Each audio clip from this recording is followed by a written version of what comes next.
Hello and welcome to Looking for a Man in His 30s, a Criminal Minds podcast. I'm Emma. And I'm Sara, and today we'll be discussing Season 1, Episode 21, Secrets and Lies, which premiered on May the 3rd of 2006. But first, before we get into the episode, we would like to issue a content warning.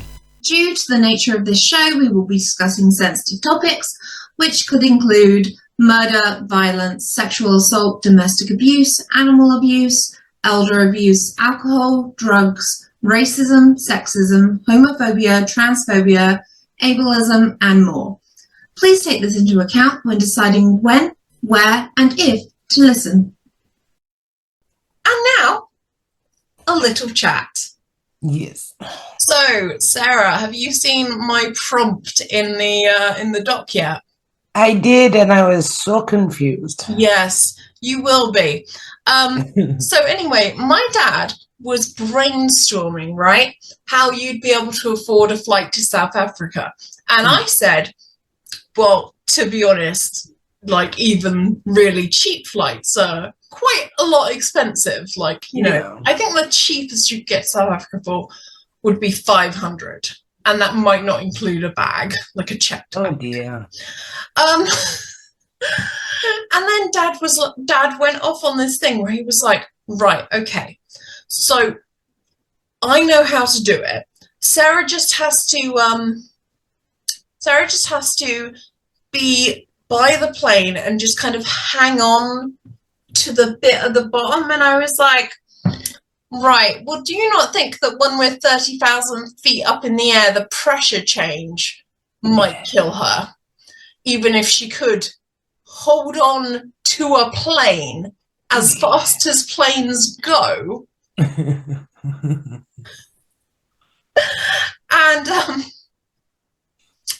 anyway, so he says, right, what you'll need, Sarah, is an oxygen tank. And then I was like, I don't know if that does anything about the pressure, but at this point, it's too late to ask. Yeah. And so then I was like, how's Sarah going to hold on for this entire thing? And he was like, well, she clearly takes a piece of rope and ties that to parts of the fuselage. And I was like, right. And so just spitballing here, how does Sarah, dangling from a rope on this plane, managed to stop herself getting sucked into the engine like so many geese? Yes. And his answer was that you also carry a bit of wood with you that you jam into the propeller to stop it moving so that you don't get dragged into it. I'm not sure if that would stop the plane working, but... Yeah, I think it'd fall out the sky. I mean, planes do have 4 engines but can run on 2. But I don't think the ideal situation is for you to actually jam some wood into an engine and purposefully break the plane. Yeah. Anyway, my dad thinks it will work really well. Right. And I did ask, do you not think the ground crew are scouting out for people that might stow away on planes? And he was like, well, see, what Sarah's got to do is just take a really long run up to the plane. And I was like, I think they would spot her. Like, I think if you see someone with a giant piece of wood, an oxygen tank, and a rope running up the runway, given how far you are away from the plane, you'd have to run faster than the plane goes. And so anyway, I was like, I don't think Sarah can do that. Like, no. I'm just being realistic here. I don't think Sarah can do this. That seems a bit much. I appreciate that he was thinking about it, but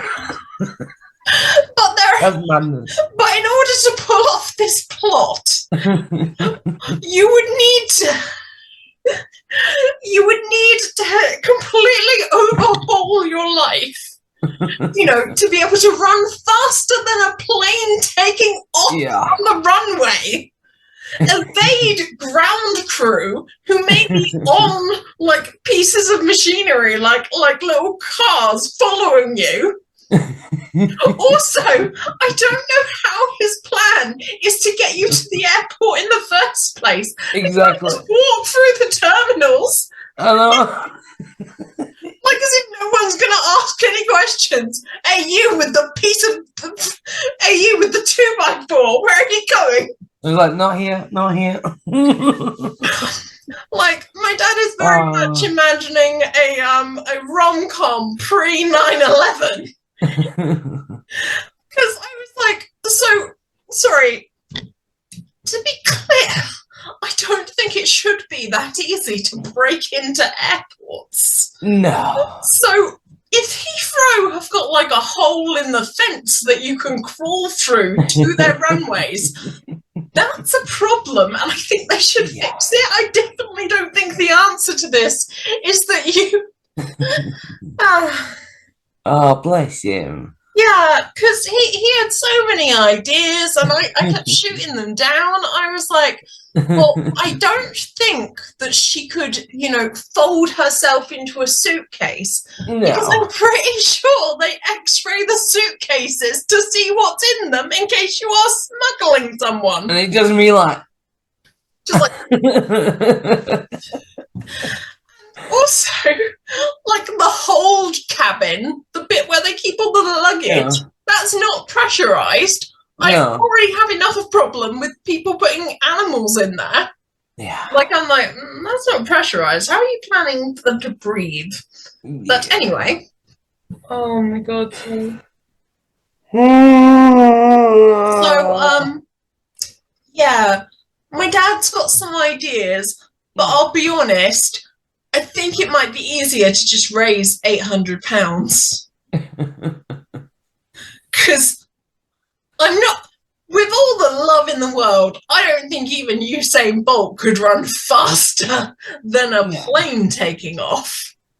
Bless him. So I don't know that I think you could do it, Sarah. No matter how much you've been at the gym, I don't think that you, carrying a massive 2x4 and dragging some rope behind you, I just don't think that you're going to be able to do it. No. And even if you could, I'm pretty sure you would die in the air. Like, you're going the speed of a plane, 0 G, like, no, the gravity force, G-force, against your fucking face is bad enough when you're, like, taking off in the plane. And then you're just swinging on a rope. Like, tied on tight to one of the wheels. Oh, bless. Yeah. So, honestly, Sarah, I think if you were going to try that, it might actually just be easier to raise 800 quid for the plane tickets. And also, I think they'd have a question when you landed. Well, actually, yeah, that's a bit I didn't even get to. Yeah. What about landing? The wheels come down, you're swinging below, so the wheels come down and you crash into the runway and get down. And even if I got there in one piece, how do I get back? Presumably the same thing. Either that, or South African authorities stop you at the border because they're like, sorry, what the fuck are you doing? No. Sorry, this passport, like, I'm guessing they have a way to check about whether it was scanned out of the UK or not. So they're like, where the hell have you come from? Oh, I stowed away on the plane. All right, cool. Welcome to South Africa. Welcome in. Oh, dear. So, yeah. Yeah. Things to consider. You may be able to join them next year.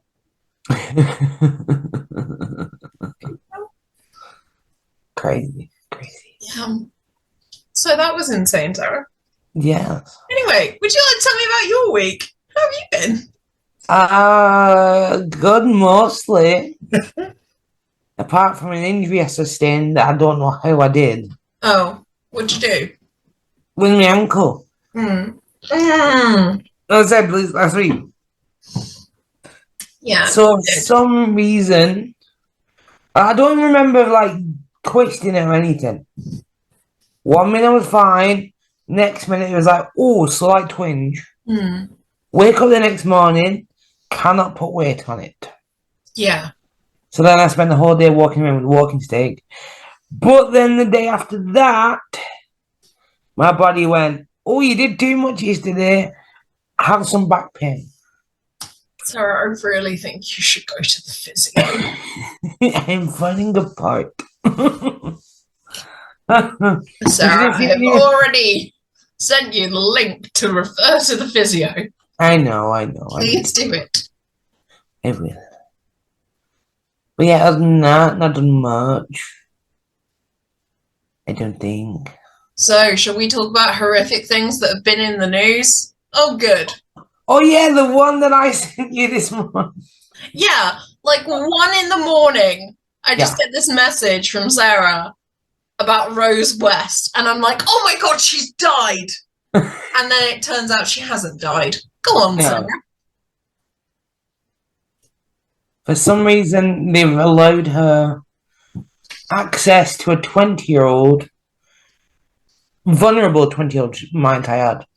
And she's managed to groom her and then sexually assault her. How is this allowed? Is a convicted Yes. serial killer and serial rapist. Yeah. Why? Sorry, so I think she should be kept away from other people. Yeah. Why was she in solitary? That's what I want to know. I don't know. Well, when I read the article, it said something about like, oh, she was allowed certain privileges. No, she murdered little children. Yeah. She has sexually assaulted multiple women. Yeah. Just don't let her near other women again. Sorry, Rose West. You're in solitary for the rest of your life. Yeah. If you don't like it, die quicker. Yes. Right. So yeah, that was a real nice bummer before I went to sleep. Sorry about Mm. that. Fingers crossed Rose West dies by the time this episode goes out. You got a monk, love. Okay. Yeah, you got a Not monk. that she's watching this, but Well, she probably is. It's probably one of her weird privileges. Like, oh, she's allowed to go into the garden to plant food. All right, how about we give that to the people that are just, in there for, oh, I shoplifted, or oh, yeah, I took some drugs. How about the people in there for like drug possession? Yeah. Time out in the garden where they can plant food. How about West is not. You're gonna do something about a garden, aren't you? Yeah. When you said planting, yeah. So cannabis. Sorry. Oh. Okay. Well, that's a much nicer joke than the one that went into my head. So keep that joke. We'll keep that joke in. Yeah. At this point, I don't care if they're planting cannabis there. I would rather that habitual drug users planted cannabis in the prison gardens than Rose West was allowed out there to grow carrots. Yeah. Madness. And, Sarah. Yes. Devastating to say. It's not even the worst thing I've heard today. Oh, shit. Did you see how the Department of Justice in the US decided that they would release more Epstein files? Oh, here we go again. Anyway, so I think it's Howard Lutnick. No, he's the Commerce Secretary, isn't he? Whatever. Some guy. Who cares about him? It's in the US anyway. Anyway, the Department of Justice was like, oh, there's none of the things that we're releasing can be used to prosecute any more people. And I'm like, okay. You do seem to be releasing this awfully slowly, almost like you're drip feeding it. Yeah. As like a kind of, you know how after a disaster is when companies will release bad news. Yeah. Like on 9/11, there are a not insignificant amount of companies that were like, well, it's a good day to bury bad news, isn't it? And, you know, forced all of their stuff out about like, oh, we've been cheating tax, or we've been wage thefting, whatever. Because no one's going to read it and no one's going to remember. Yeah, no. This is what I think, and note the words I think. Yeah. This is what I think the Trump administration is doing, but it's like they're juggling shit. It's like they have a pile of shit in each hand, and they're just going, oh, look at that piece of shit. Oh, look at that piece of shit. Oh, look at that piece of shit. So I think that's what the Trump administration is basically doing when they're like, right, well, we're going to send a federal force to your cities to round up anyone we don't like and shoot American citizens, because what the fuck? Nothing matters. Yeah. I'm like, eventually, could the shit not land on your head? I know. Like, eventually, you have been juggling shit for like at least the past year and a half. Your hands are covered in shit. And how are you still managing to juggle the rest of this shit? If that helps anyone sleep at night, do imagine Donald Trump literally juggling handfuls of shit and getting slowly more covered in shit. Nice. So, brilliant news, Sarah. Beautiful. This is our audition to be the new readers for one of those sleep apps. You know how they like have Harry Styles tell you a nice story in a very calm voice? There's me being like, Donald Trump is basically a clown juggling shit, and eventually the shit will fall on him, but I think it might be because he actually dies first. Yeah. Mental. So anyway, that I've ensured now that the Calm app is never going to sponsor us. No, definitely not. We are never calm. So yeah, anyway, I haven't even told you the thing that I was horrified by. So you know how it would be important for, say, the Department of Justice and anyone reporting on these stories to keep the identities of the abuse victims, you know, hidden, because there is such a thing as a rape shield law. Yeah. At least I'm pretty sure from my knowledge of Law and Order SVU. Anyway, so do you want to guess where this is going? I have no idea. Oh, it's probably good that you didn't guess, because honestly, it's worse than you could have guessed. Oh, great. I've literally just watched a video, and it was Stephen Colbert, but he was on his talk show quoting an actual newspaper. Like, it wasn't like Stephen Colbert is getting his news from like his TikTok algorithm. Yeah. The Department of Justice published an email which had a list of the names of the victims. And if you're thinking, wow, that's terrible, someone should definitely lose their jobs over that, this isn't the worst bit. They also published unredacted nude images of some of the victims. The Department of Justice published unredacted nude images of Epstein's abuse victims. And to make matters worse, I I have not looked into this because I did not want to look up another thing about this.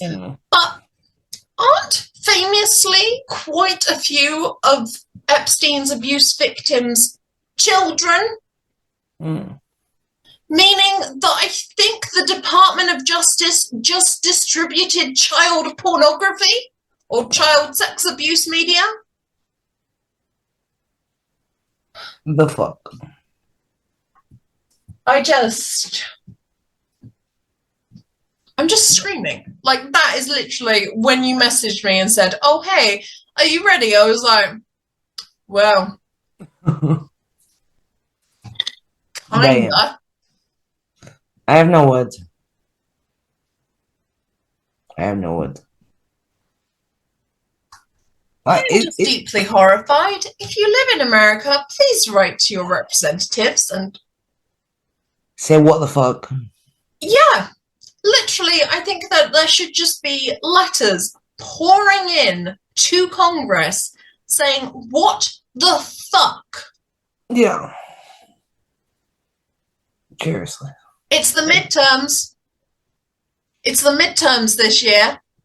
Campaign. Vote in your midterms. Flip the fucking... Oh. Like, there's nobody in that department. Both the House and the Senate, doesn't he?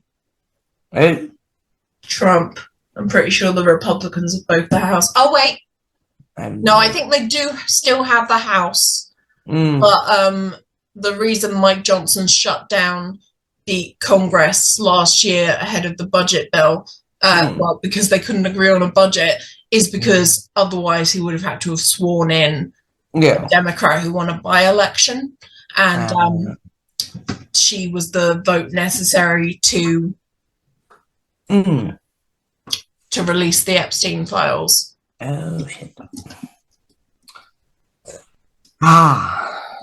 Right, I'm just going to check. Yes. House of Representatives, open, fucking... Yep, Johnson is the leader. I knew that. Why did I bother looking that up? I have no idea. So, Republicans do currently hold, as of recording, both the House and the Senate. Oh. So, if you are listening to this, please vote in your midterms. Yeah. Please campaign. Please encourage people to vote. Please drive people to the polls. I know they're making it harder, and I don't have an easy answer for you. But please at least try and stop him having some power. Yes. On that note, Sarah, do you want to say anything to cheer people up? I should have saved my plane story for now. Do I have anything? Do I? If you don't make something up. Alright, it's random. Totally off topic. But my middle nephew lost 3 teeth. And the tooth fairy came and gave him £3.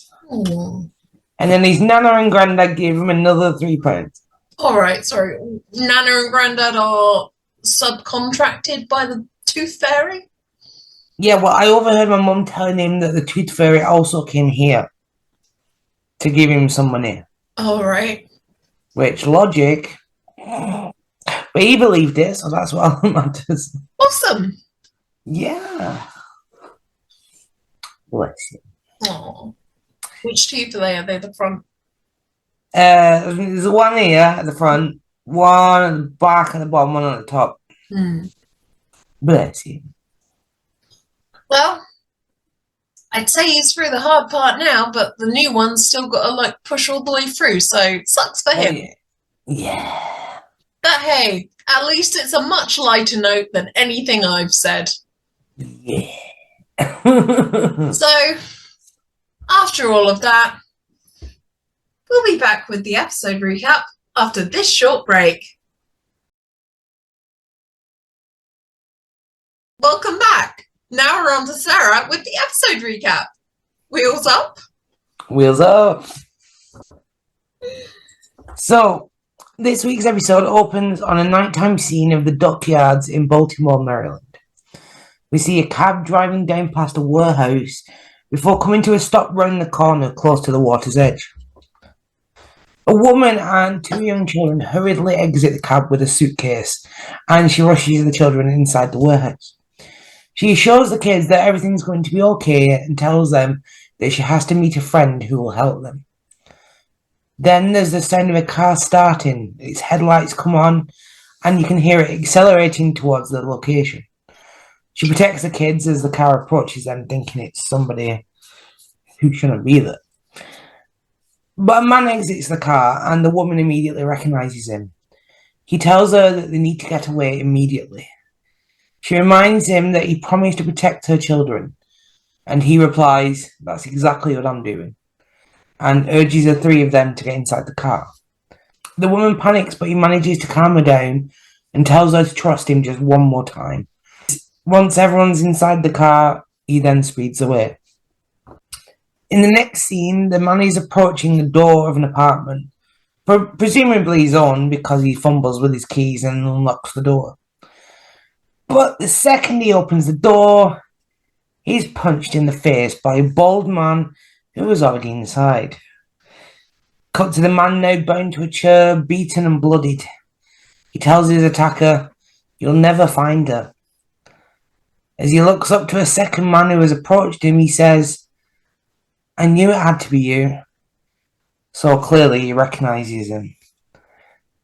And then you see hands grab his head and twist, snapping his neck. That was fucking brutal. And I don't know, I was watching it, I had forgotten what happened in the episode, and I was just like, ooh. Yeah. Like, just incredibly vicious. And we're about 20 seconds into the episode at this point. Yeah. It's not what you expect. You just sat there going, oh, yeah. Whoa. Nah. Yeah. Anyway, let's move swiftly on before we cringe from. Let's do it. In the next shot is daylight, and the man whose neck was snapped is still tied to a chair in the middle of the room. Two men then enter the frame, cut him free from his ties, and check his pulse. Clearly, he's dead. Yeah, like. Yeah. I mean, his neck is not like. Yeah. Anyway.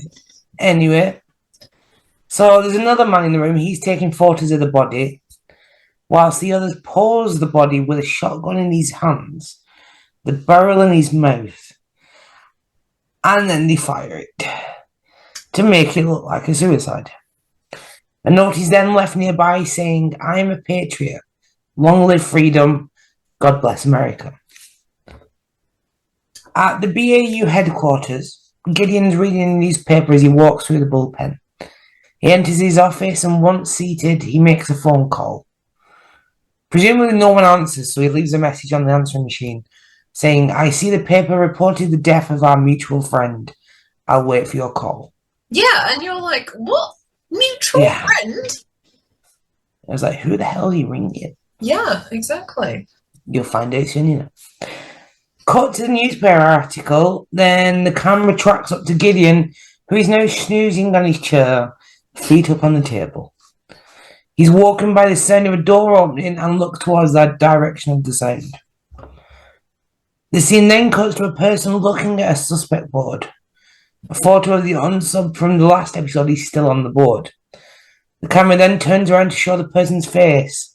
It's an older guy we later come to discover is the deputy director of the CIA, Bruno Hawks. Gideon then appears at his door and approaches him. Pointing at the photo on the evidence board, Bruno says, "You catch him?" Gideon replies, "Only after he drowned 8 women." Yeah. That last unsub, man. Yeah. So we learn here that the name of the guy who was tortured and killed is John Summers, a mutual friend of both Bruno and Gideon, and he's also a CIA agent.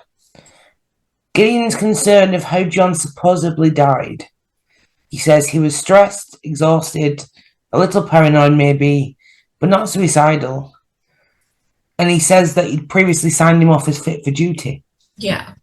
Gideon questions Bruno, saying, wasn't suicide, was it? Bruno replies that the paper said it was. Gideon then replies, Gideon then says, investigation too messy, made it look like suicide. Bruno replies, no, that is a mess, pointing at the suspect board. That's just cleaning the house, as he points at the newspaper. Then Gideon asks him why he looks like crap, which is pretty much how I talk to my sister. And quite a bold thing to say at work. Yeah. It's like between me and my sister, we have many more terms of endearment that aren't suitable for this podcast. But if you kind of that banter. You stalked into Asda and you said that to your boss. Yeah. Be like, bye, pack your bags, you want to fight. Alright, you're fired. For the besties, I suppose. So who knows? Anyway, back to the story. Bruno explains that only people in his unit knew that John Summers was CIA, and his bosses believed someone in his team had him killed. Gideon says, a mole at Langley. He goes to pick up the phone, but Bruno stops him, saying, no judge, no jury, this is strictly in-house. But Gideon then tells Bruno if he wants his help, he's going to need his team. Cue opening credits. And you're like, sorry, when does Gideon need his team? Yeah. That man has never needed his team in his life.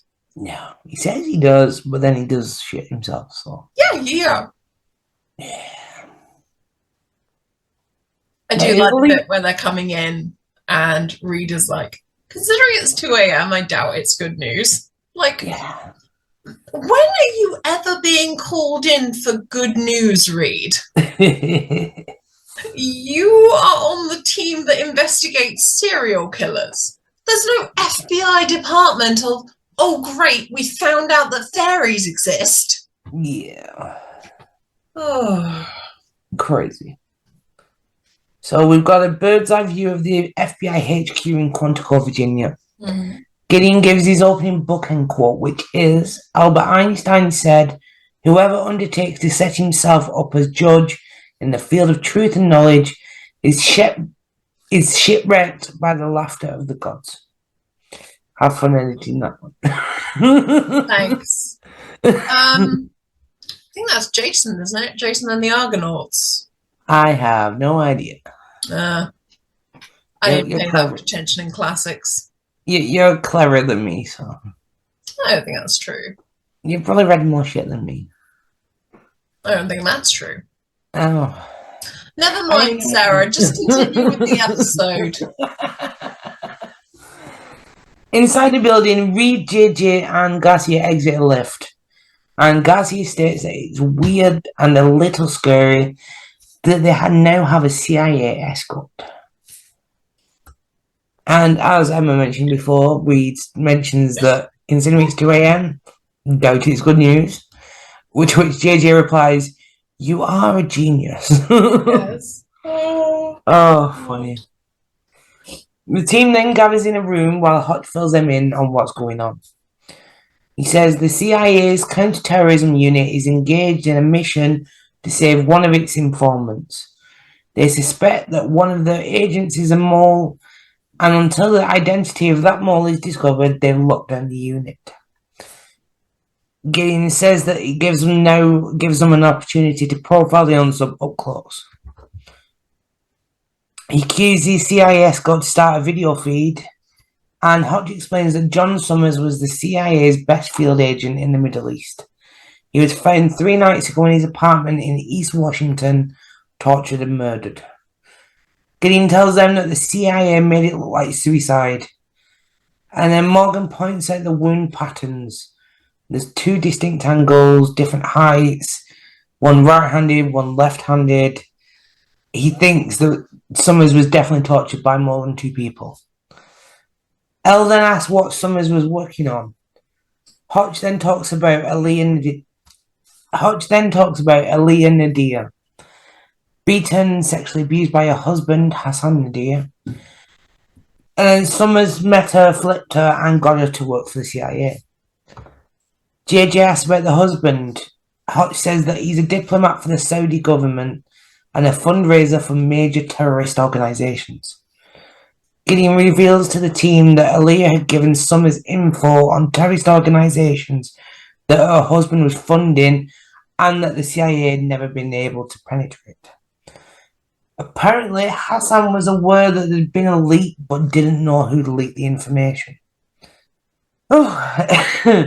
In order to protect Aaliyah, her identity wasn't revealed to the CIA until 8 weeks ago, when they arranged papers for her, and then Summers brought her and her children over to the US 4 weeks later.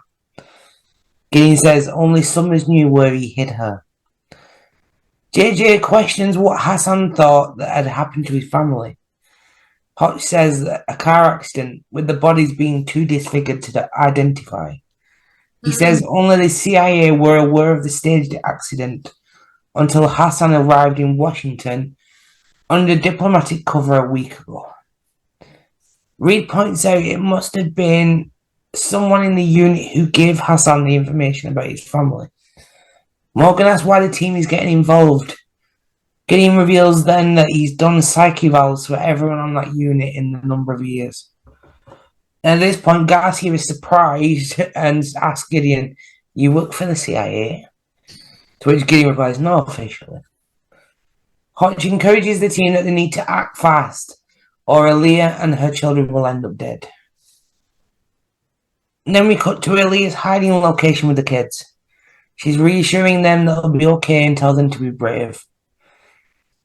Cut back to the CIA headquarters and the team has now arrived. Gideon tells Reed not to remove his firearm. Morgan tells them that as soon as they walk into the bullpen, the unsub will know that they've got him cornered. "We don't hand Jack over," he says. And you might have a phrases for this: Jack shit, fuck all. Insert what you want here. Anyways, once in the bullpen, Bruno greets the team and tells them that he's got the personnel files set aside, along with video feeds up in the conference room. He tells them to talk to his senior officers if they have any questions. He introduces his officers.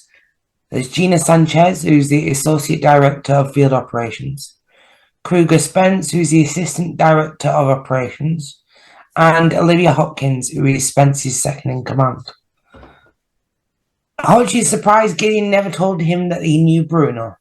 He asks how long he's been unofficially working with the CIA. Gideon replies, "Long enough to know who and what we're dealing with." Yikes. Back at the BAU headquarters, Garcia and JJ still have a CIA escort.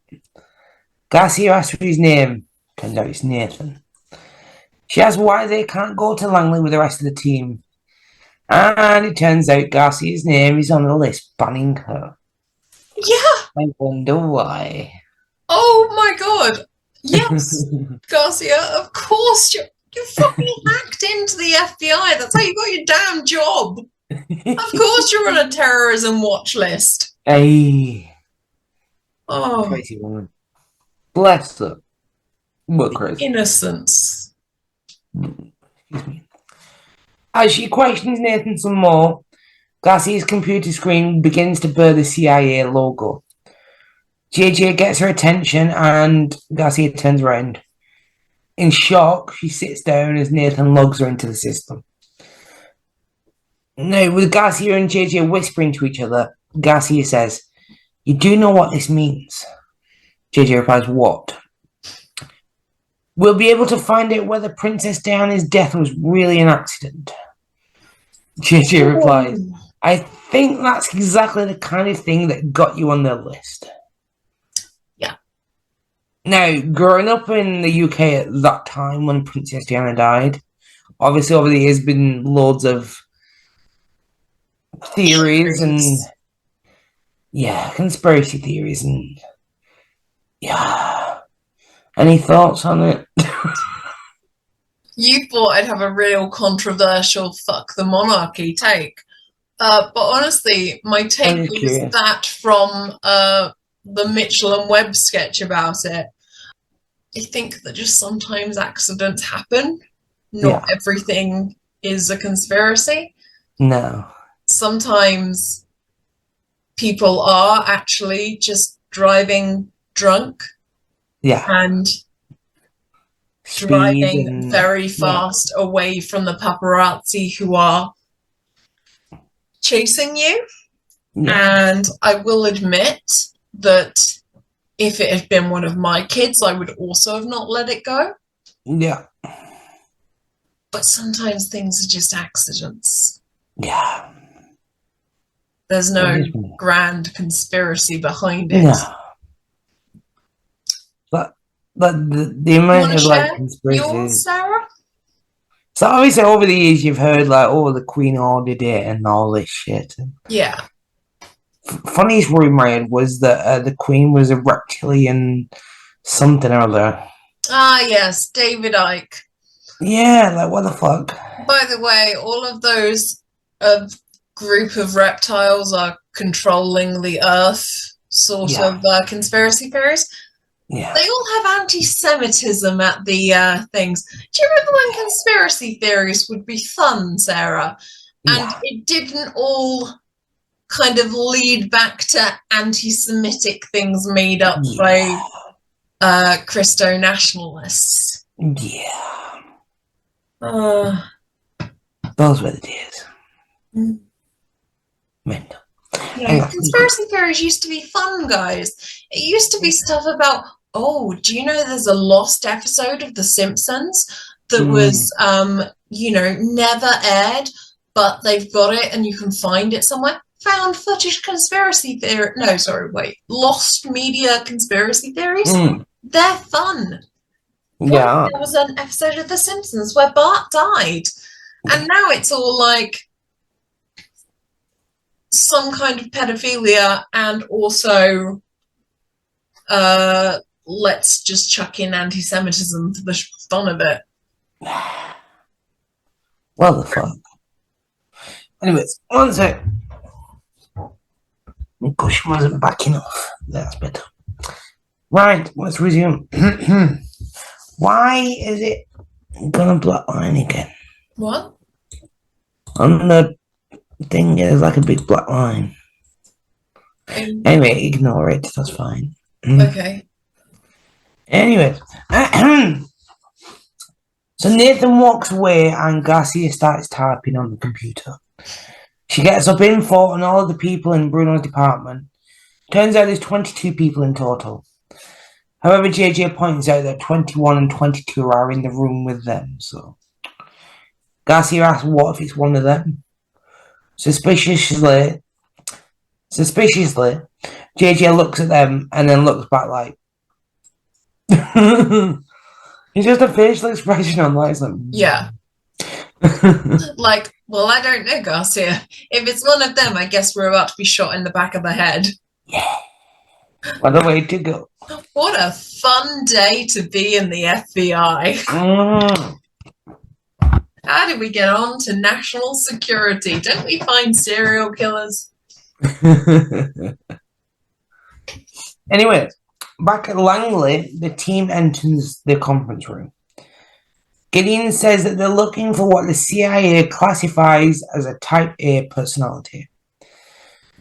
They're an overachiever, highly adaptable, well-educated, virtually unshakable, manipulative enough to persuade a loyal foreign national to betray their country, a wife to betray her husband. But most importantly, the unsub long ago accepted that they will be summarily executed if they're caught. Which is more commitment than I've ever had to anything. Yes. This is how you know I'm not a threat to national security. Yeah. I just kind of don't have the commitment. No. I'd be like, well, I'll probably drop this in a few weeks, so it's not worth getting murdered over. Yeah. And I'm such a procrastinator, so I'd be like, no, I'll do it next week. Or maybe the week after. So basically what we're telling you is that Sarah and I would be terrible spies. Yeah, 100%. By the way, kind of keep that in mind, terrible spies. We'll come back to that later. Oh. Oh, no. Gideon says life means nothing to this unsub. Not his own life, not his family's, not his colleagues, certainly not ours, and certainly not theirs. Hodge questions why the agent turned against everything that they believe in. Morgan suggests that it was about ideology. They just simply stopped believing. The team needs to find the stressor that made the unsub turn in the first place.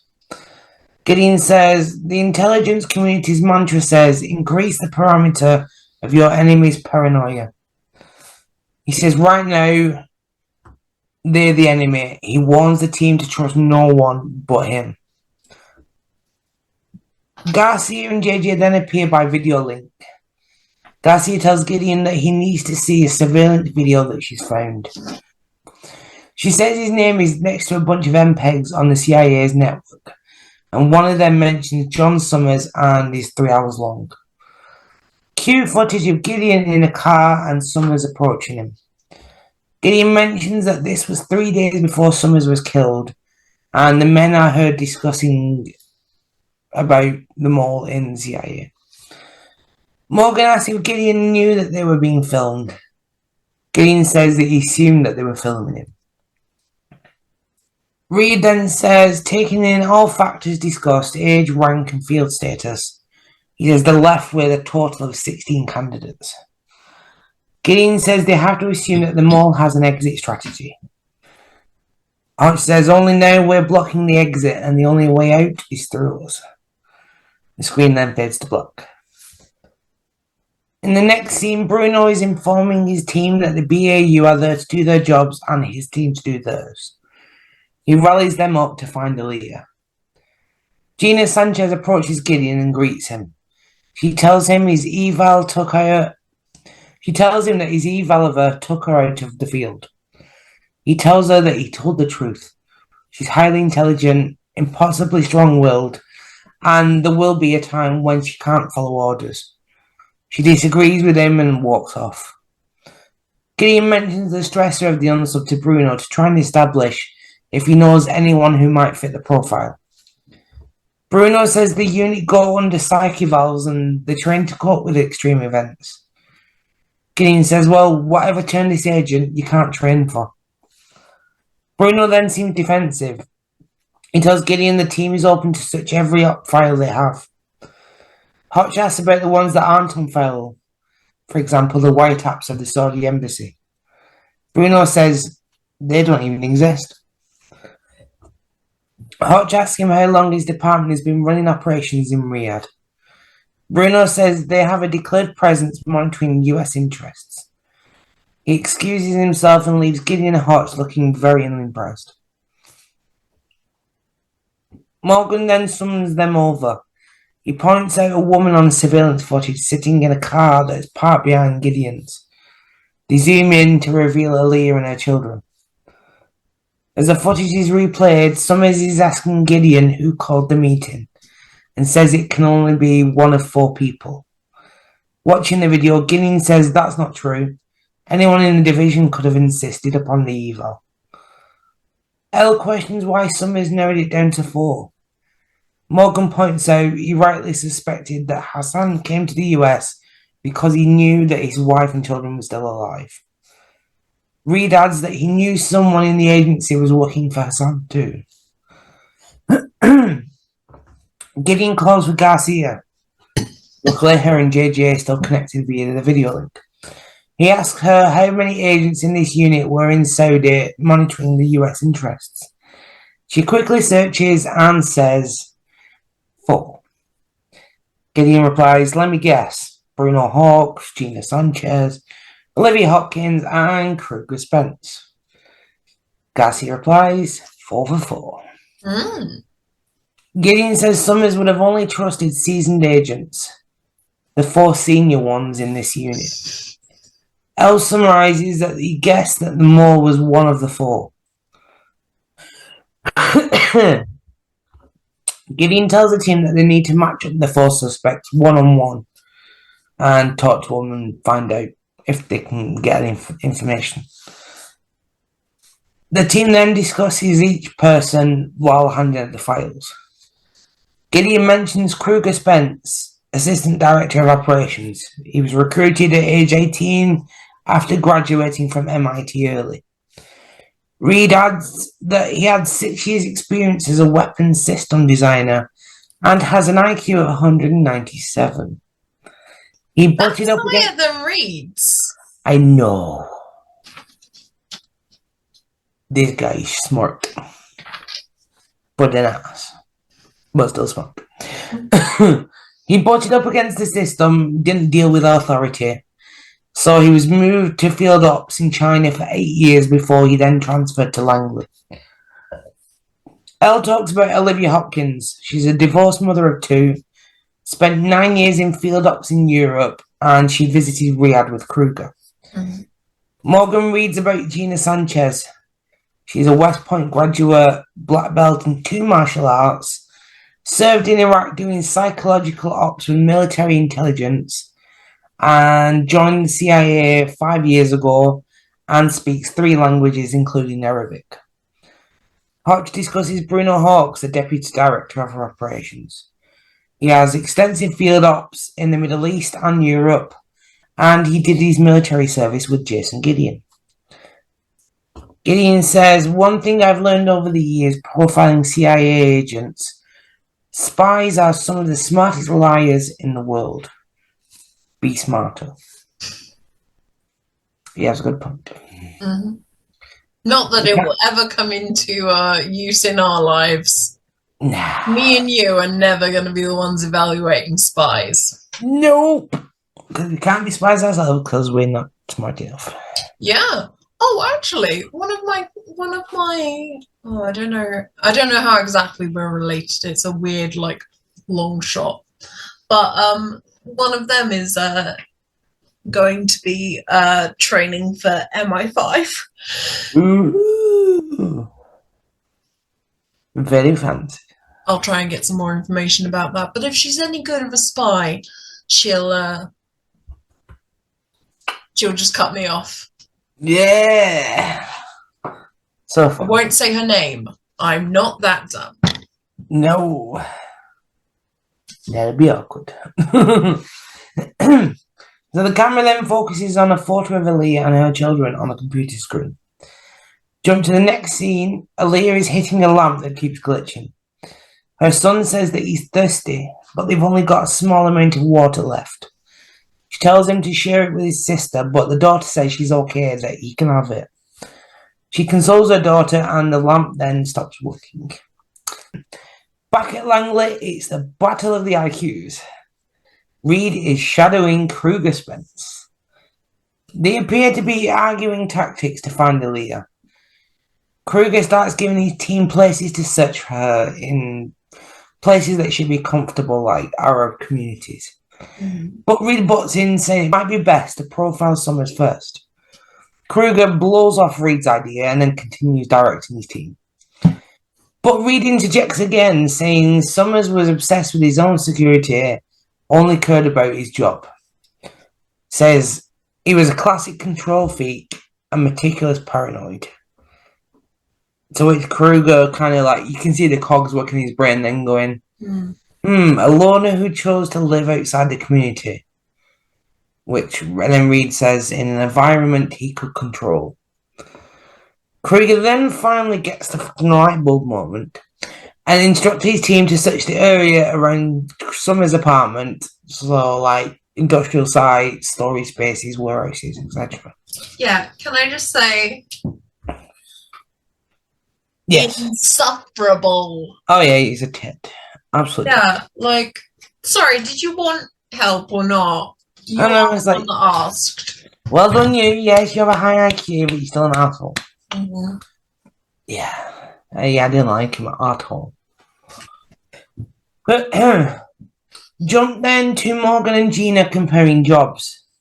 Gina just thinks he sits and talks to people all day. But Morgan argues that he gets his fair share of action too. Yeah, Morgan gets action. Yeah, that's the running theme of the show. Morgan definitely gets some action.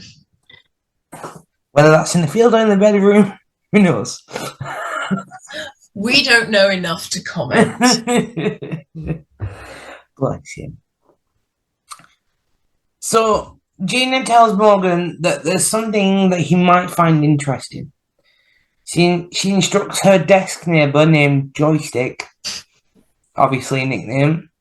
Whether or not Joystick approves of it is unclear. Oh knows, who knows? So she instructs her with coordinates to search and tells her to zoom in. So Morgan's looking, focusing, realizes it's an image of his neighbourhood, and then notes it's his house and his bike. Gina then zooms in further with thermal imaging and points out Morgan's dog Clooney is walking He's around on the room. couch. I know. Oh, good Clooney. Bless you. And Morgan laughs and flirts with her, as he does. Oh, yeah. Morgan has never met someone he couldn't flirt with. No. Who knows? There might be an episode where he struggles. He tries and he just gets... It would be really funny if there was an episode where Morgan was flirting with someone and they just went, okay. And then just continued talking to Reed. I know, yeah. I would die for that episode. Oh, that'd be funny. Morgan moves the discussion on to Summers, saying that she knew where he lived too, and she replies, well, that's my job. Morgan then questions her, saying, your job to make it look like suicide? You stood over the dead body of your friend and colleague, and you stuck a shotgun in his mouth, and you pulled the trigger. She puts me straight, saying that they all write letters like the one Summers wrote. Morgan asks if that messes with her mind.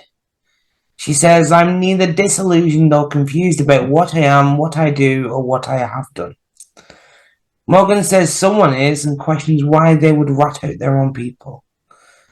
Gina says, well, you'll have to ask them, and she walks away. Morgan follows her like a lost puppy. And the pair pass Elle and Olivia. Elle is talking to Olivia, making small talk about how the CIA looks like the FBI, very male-dominated. Oh, I thought it was just because it was the exact same set as the BAU bullpen, just different colours. Didn't really notice that, but It's just like they laid out the desks slightly differently. It's like great pens on walls. Alright. Elle plays heavily on the it must be tough being a woman here angle. Olivia looked pissed off, but doesn't have time for Elle whatsoever. Right. Elle mentions Olivia's personal life, that she's divorced, she lost custody of her kids, and notes that it must have had an effect on her career. What a great first chat with someone. I know. So you're divorced, your kids are with your ex. God, that must have taken its toll on your career. And understandably, Olivia gets more and more angry and tells Elle to look in her file if she wants more answers. Elle then brings up a previous hostage situation that Olivia was in. Olivia says that she received counselling after it. But then Elle continues laying into her about everything that went wrong in Olivia's life and mentions that a major event would cause someone to turn against their country. And then she bombards her with questions about what happened during the hostage situation. Was she attacked? Was she raped? And then she's like, Olivia! You can't just ask that. Didn't you work with sex crimes? You can't just go up to a woman and ask if she's been raped in front of her whole office. I think she took a leaf out of Gideon's book about riling up on subs. Yeah. Oh. They learned the worst lessons from Gideon. I know. Oh. Fucking hell. Thankfully, though, Kruger steps in to stop this interrogation and says that it's in violation of Olivia's civil rights. Gideon and Hotch hear the commotion and step into the bullpen. Bruno appears, warning Kruger that until the mole has been uncovered and Aaliyah has been found, all rights are revoked. Can I just say, I don't understand what civil rights Kruger is sighting there? I Like, have no idea. was this affecting Olivia's right to go and be served in any place that she chose in the country? Her ability to sit where she liked on public transport? I mean, it might be in violation of her right to privacy, but that's not a civil right. That's very much in the amendments. Yeah. However, it is unclear. And understandably, everyone's looking at Elle and Olivia at this point. As Elle then questions her where she was on the night Summers was murdered. Kruger alibis her, saying that they were in her apartment together. Gideon then points out that Kruger is a married man. Surely he would have left at some point to get back to his wife. Kruger doesn't respond. Gideon questions Olivia if she woke up to an empty bed. She confirms. This poor fucking woman. She cannot get 1 second of peace. I know. Let her breathe, for God's sake. They're like, right, were you raped? Are you having an affair? Did you murder him? And none of the others are getting this. I know. So Kruger then says that his wife will testify that he arrived home at 1:30 a.m. Boldly, he then tells Hodge, look, if you want to arrest us for having an affair, be my guest. Not me. One. I wouldn't be so sure that they can't. Yeah. Like, I'm going to be honest. If what I know about the Navy from Law and Order SVU is true, they can well arrest you for having an affair. Somehow. Damn. Odd. Yes. Anyways, not amused, Bruno then tells Kruger and Olivia that he'll deal with them later, and he walks off. Olivia walks off too. Kruger follows to try and console her, but she tells him, don't. Olivia then enters what looks like a room full of servers. There's one computer on a desk with 4 CCTV monitors above it. She appears to be looking for a file named Riyadh 2003. The camera shot appears as a point of view then from someone watching her from behind, and it tracks her across the room like behind the servers. Once the camera shot is on her face again, she becomes very visibly distressed. Suddenly, the CCTV monitors go off and she looks up. And just then, someone wearing surgical gloves grabs her head and snaps her neck. And the screen goes black. Stop snapping people's necks. I mean, that really seems like a reasonable thing to ask, Sarah. Yeah. I mean, you know, it's like, hey, stop running cars into people. Yeah. They're just reasonable requests, I'll be honest. Yeah. The least controversial of my points of view is we shouldn't be snapping people's necks. No. Just as if you're on the phone with somebody, make sure you put your pants on before you escape and then crash into a car and then have to run across a busy road with no pants on. I don't think you've given any context for this in the podcast so far. I'm not entirely sure you said all of that last time. So I'm just imagining someone watching this with absolutely no context and thinking, is this something that's happened to Sarah? Not to me, but it wasn't in my house. Anyone in my local area will know what situation I'm talking about. But no one else gets to find out. There's no side posts on this podcast. We don't deal in rumor and speculation. Although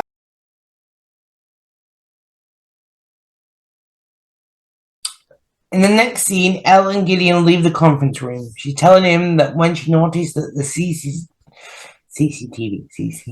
I'm sorry, Sarah. This is a really tough episode for you. It's just all a load of like alliteration things. It's like other day I was trying to tell me dad a story. Yeah. Like there's something that happened, and I must have said the same words about 5 times before I could get the whole thing. Well, it's like I was buffering. This isn't the same thing at all. But I wrote the word long so many times that it stopped making sense to me when I was planning out this. I was like, long live? That can't be the lyrics. What the hell does long mean? And I was like, what is wrong with you, Emma? Your brain stopped working. Oh. Right, try again. In the next scene, Elle and Gideon leave the conference room. She tells him that when she noticed that the CCTV monitors went down and that Olivia hadn't returned to the bullpen, she went looking for her. So she takes Gideon to the room where she found her. Olivia is face down on the keyboard. Dead, obviously. She's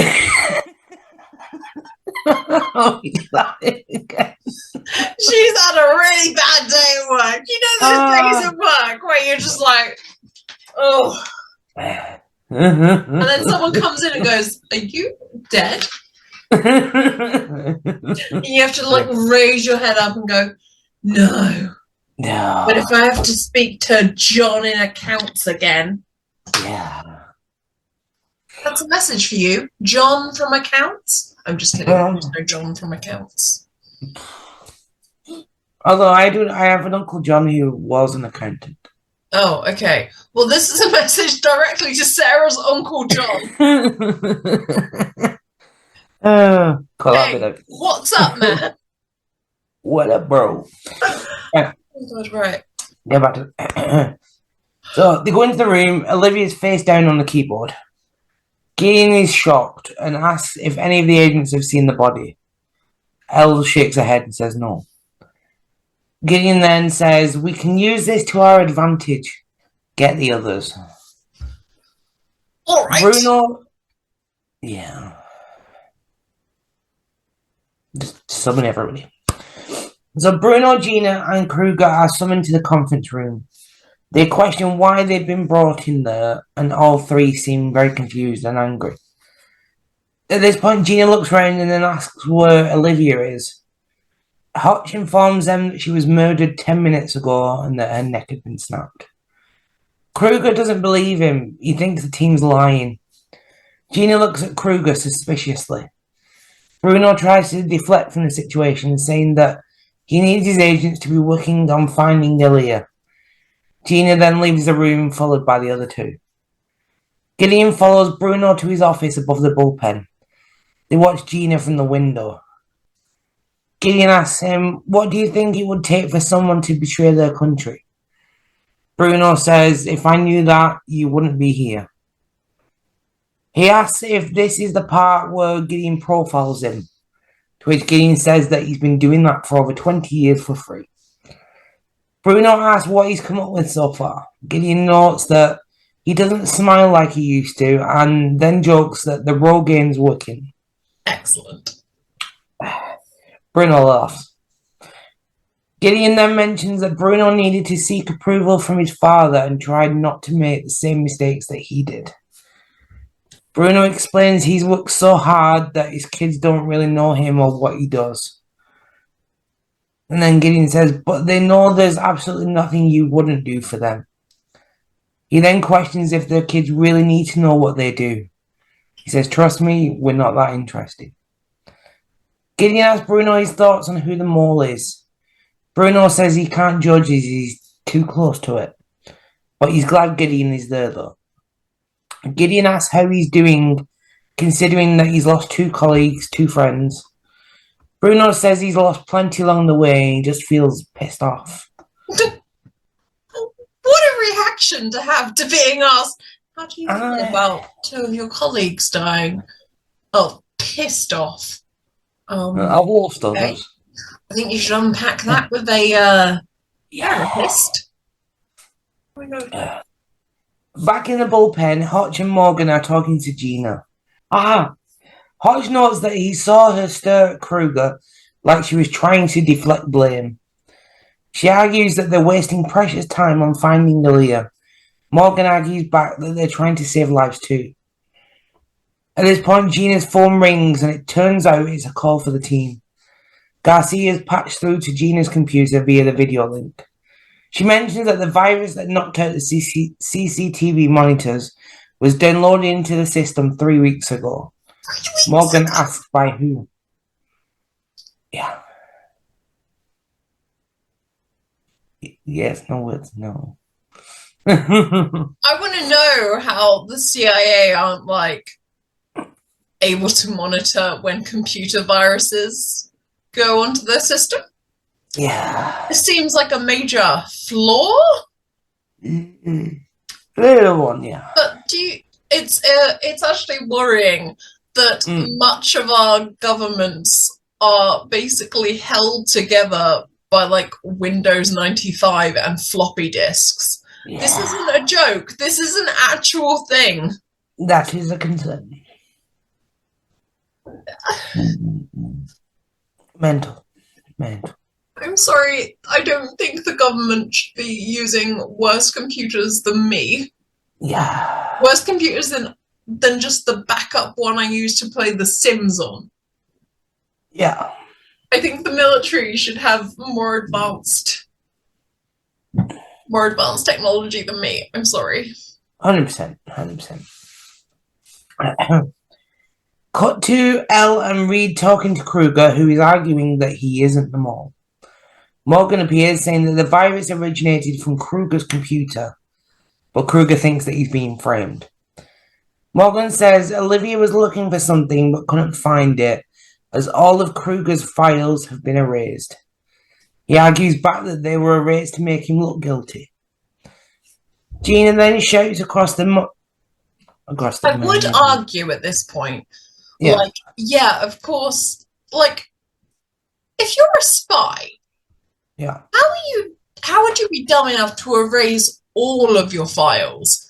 Like, it's like, you know, deleting your internet history and being like, I know what I'll do, clear all. And it's like, well, that looks much more suspicious than just going through and selecting the specific website you want to hide from whoever else uses your computer.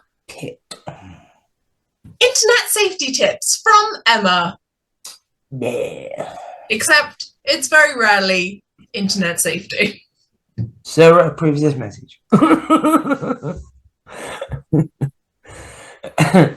Gina shouts across the bullpen to Morgan, saying, "Your girlfriend's back."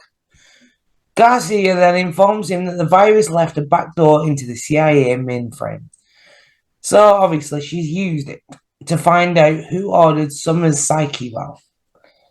JJ then reveals that it was Summers himself.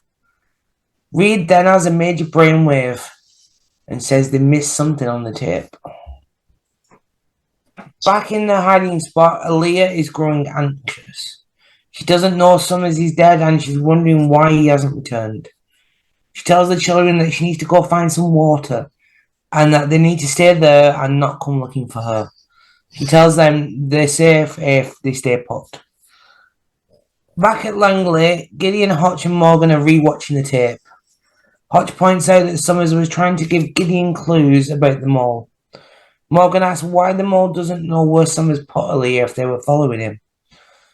Gideon says, "You couldn't follow Summers through a desert. He was that good." Hotch realizes they followed Gideon instead. Garcia and JJ then appear on video link again, and Hotch tells her to review the tapes again. They note Summers was referring to compartmentalizing his life like the hull of a ship and putting something inside a box as an insurance policy. Putting something in a box? Garcia has... Sorry, I just want to interrupt for one small part. So basically, before, because I've written notes, and before I have keeps important things in a box, I have this, and I don't understand where it came from. I think I'm going to have to watch the episode again. But it says, presidents come, presidents go, one thing remains, the people who run the presidents. What? Why is that in the middle of my notes? I have no idea. It wasn't in my notes. Anyway, I'll rewatch the episode and see whether I've just gone insane. Yes. And then get back to me and let me know. Yes. So at this point, Garcia has a brainwave and says that Summers was telling Gideon how to find Aaliyah. JJ mentions then that Summer's covering Saudi was for a shipping company. Garcia suggests the shipping container is likely the hiding spot. They search for a shipping. Ooh. Winner! Yeah. They search for a shipping port near Summer's apartment in Baltimore, and then direct Hotch that is north of Langley up the I-95. Hotch then says, Garcia, I love you. But Garcia is too busy typing to hear him. She realizes someone just hacked into the video feed. Gideon looks through the window of the conference room, and Hotch realizes that someone was listening in and now knows where Aaliyah is. Back at the shipping port, Aaliyah is returning after picking some water up for her and the kids. She enters the container where they've been hiding and notes that her children aren't where she left them. There's blankets on the ground, empty. There's a stuffed tiger toy laying beside them. She looks up and she notices a shadowy figure of a man who then steps forward, holding both of the children. It's her husband, Hassan. And it's not a great family reunion. No, 100%.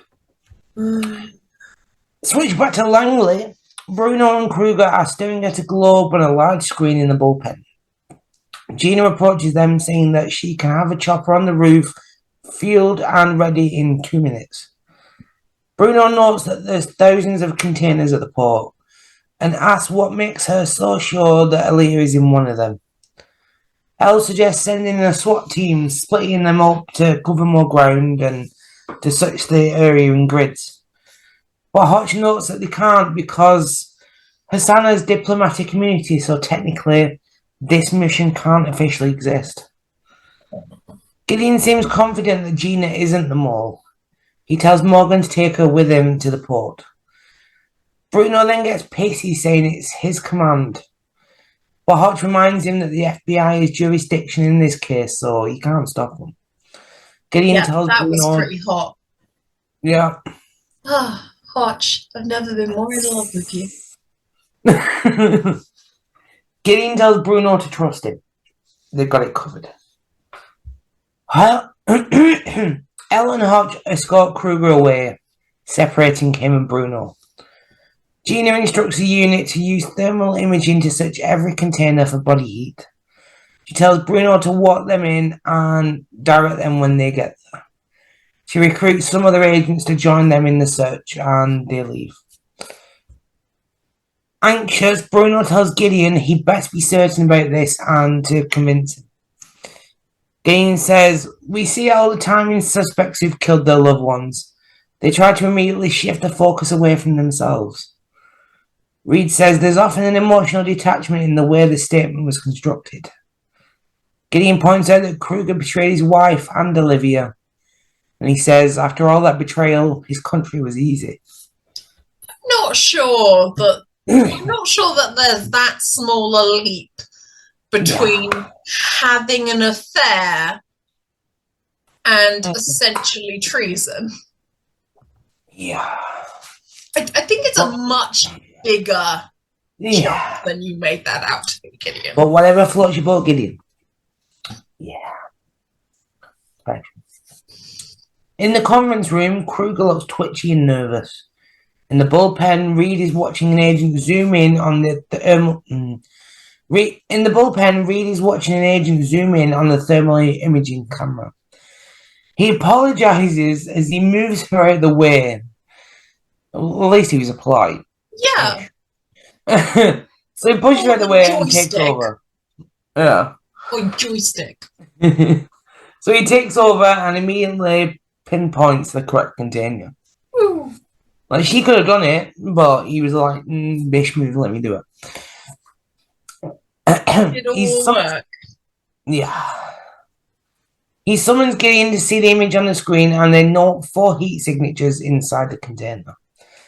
Gideon and Bruno realize that Hassan has finally found his family. In the container, Aaliyah is begging Hassan not to hurt the children.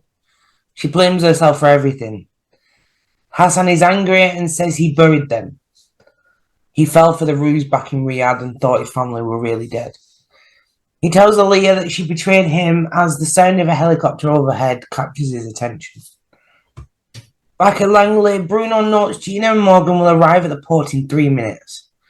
Gideon looks up towards the conference room, sees him, and they stare at each other knowingly.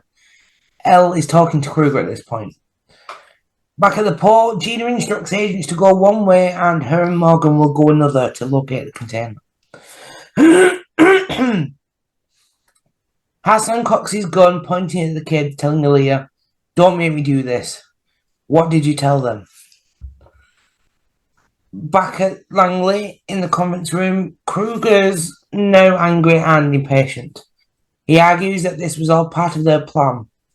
Presumably he means them all. And now Hassan will kill Aaliyah. Hodge then holds up a piece of paper and tells him that this is their one and only offer. Elle tells him to consider it carefully before he responds.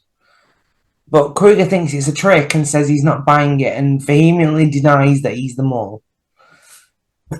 Switching back to the port, Gina and Morgan are now running around trying to locate the container.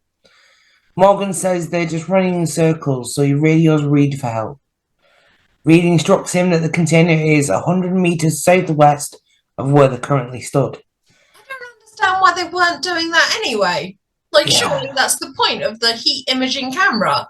That you're like, okay, you go left 20 meters. Like go left, right, left, whatever. You know, why wouldn't they direct him? I don't see why he was just running around screaming. Yeah. Logic. Anyway, shit happens in TV that you can never understand. Yes. Normally, at least it's something that helps solve the crime quicker, like enhance. Yeah, but no, not in this case. Anyways, sorry about that. Bruno tells Gideon that he's still a CIA matter, so they can't arrest Hassan. Gideon asks how he's explaining this to the Saudi government. Bruno scoffs. Explain what? This isn't happening. Gideon says they need to focus on saving Aaliyah and the children's lives first. They'll worry about Hassan's life later. If at all. If at all. Reed informs Morgan that he's right outside the container now. Gideon tells him to make the arrest as it's FBI jurisdiction. Inside the container, Hassan has his arm around Aaliyah's neck, gun in the other hand. Gina and Morgan storm the container. Morgan orders Hassan to let Aaliyah go and put the gun down. He does as he's told. Hassan then says, "Diplomatic immunity, my friend," as he smiles, the smug bastard. Morgan replies, "You've got it wrong, my friend." Ooh. Morgan informs him that the container hasn't passed through customs yet, so he's not officially on US soil. Oh my goodness. That is the hottest thing in this episode so far. Yeah. Big fuck you. Morgan says Summers was a smart man. Gina replies that he was, as she aims her gun at the back of Morgan's head and tells him to drop his gun. Fuck! Communication is briefly lost between Morgan and the team back at Langley. Morgan can hear, but for obvious reasons he can't respond just yet. Gina rounds everyone up outside of the container. Morgan finally tells Gideon there's a situation. Gideon tells Gina not to do this. She replies that she doesn't take orders from him and asks Bruno what he wants her to do. Bruno says she knows what she should do. Gideon tells Bruno it's not his call. Bruno argues back that he told Gideon from the start this was strictly in-house. Gina is still waiting for a direct order. Bruno says, "Finish him." Do you know how hard I tried not to do a Mortal Kombat impression? I think you should do it anyway, Sarah. You can't tease us with that. Him. Finish him! Finish him! You can choose which one of them you want to use. Just leave it all in. Gideon begs Gina again not to do it. Gina tells Bruno to cut the visual feed. Then everyone in Langley winces as they hear 4 gunshots. Bruno thinks it's all over and thanks Gideon for his help. Gideon questions why Bruno turned against everything he believed in. Bruno's confused. Gideon tells him the only human answer when someone asks you how you feel about losing a colleague is, I feel guilty. Bruno blames Kruger, thinking that the team believes Kruger is the mole. Elle appears with a note Hot showed Kruger earlier. Bruno grabs it and reads it. It says, "We know it's not you. Bruno is the mole." Bruno laughs and says it's ridiculous and absurd. Smug bastard number 2. Except this one's an absolute smug bastard. Yeah. Gideon says the only thing that's absurd is your arrogance to believe you could get away with this. Smug bastard the second is now like, oh well, Hassan is dead now, you have no proof. Asshole. Back at the port, no one is dead, thankfully. Hassan's been escorted away. Gina apologises to Morgan, saying she had to find out if she was right about Bruno. Morgan asks how she figured out Bruno was the mole, and she says because Agent Gideon believed in her. And there's no reason in the world to kill a man who knows as much as Hassan does, except for self-preservation. Reed informs Gideon and Bruno that no one was shot. Hassan is alive and well. And they've got all the proof that they need there. Bruno tells Gideon that he's a fool if he thinks they'll put him in prison with all that he knows. Ella asks why he killed Olivia. Gideon simply says economics. He tells Bruno she was looking at his financial records when he snapped her neck. Elle says, so she knew your dirty little secret. And then Bruno says, which one? I have so many. What a scummy piece I want to punch his smug ass bastard face so bad. Twat. Is all I can say to that. I mean, that's a very, yeah, very tampered down response. But oh, yeah. Gideon takes Bruno's gun, and smug bastard insults like a child in a tantrum, throwing his toys at the pram. Mm-hmm. Bye-bye. Bye. Back at BAU headquarters, JJ and Garcia's CIA minders are leaving. Thank fuck. JJ says, we should do this again sometime, okay? And then one goes back into Garcia's office and lounges back in a chair and calls him jerks, which they are. Garcia is furiously typing and panicking. JJ asks what she's doing. And apparently she's looking for Prince William's phone number on the CIA files before she loses access. JJ thinks she's joking, but oh no, she's actually found it. Cue Garcia looking for a pen frantically before she can find one that works. And then she's kicked out of the system. JJ is like, oh, that's too bad. And Garcia's like, sleep well, sweet prince. Like, arms outstretched. And then JJ grabbing her hands like, good night, crazy person. Good night. At Langley, the team is getting ready to leave, and Reed questions why Bruno invited them there. Hotch tells him that he didn't. Summers did by asking for the eval. Gideon adds that Bruno had to find out what he knew and keep him close. The team bid farewell to Gina. Morgan says, you always know where to find us. And Gina replies, I know where you live. And they both laugh. Back at the BAU headquarters, Gideon's in his office. And this is when the closing bookend quote is, George Orwell said, in a time of universal deceit, telling the truth is a revolutionary act. He sits in his chair reading a newspaper. With a mix of a look of disbelief, he throws the newspaper on the desk. The camera shot shows a close-up of the headline, which reads, CIA agent killed in a car accident. So I guess he was right. They weren't going to put him in prison with everything. No, they're going to make it look less suicide. Or an accident. Either or. Anyway, alongside, I zoomed in at this point because I had a nosy at the article. Oh, good. And so there's a photo of a smug bastard. Bruno Hawks, sorry. The article mentions that early reports suggest he died of severe bleeding of the brain and internal injuries. And supposedly he drove at high speeds and flip the car.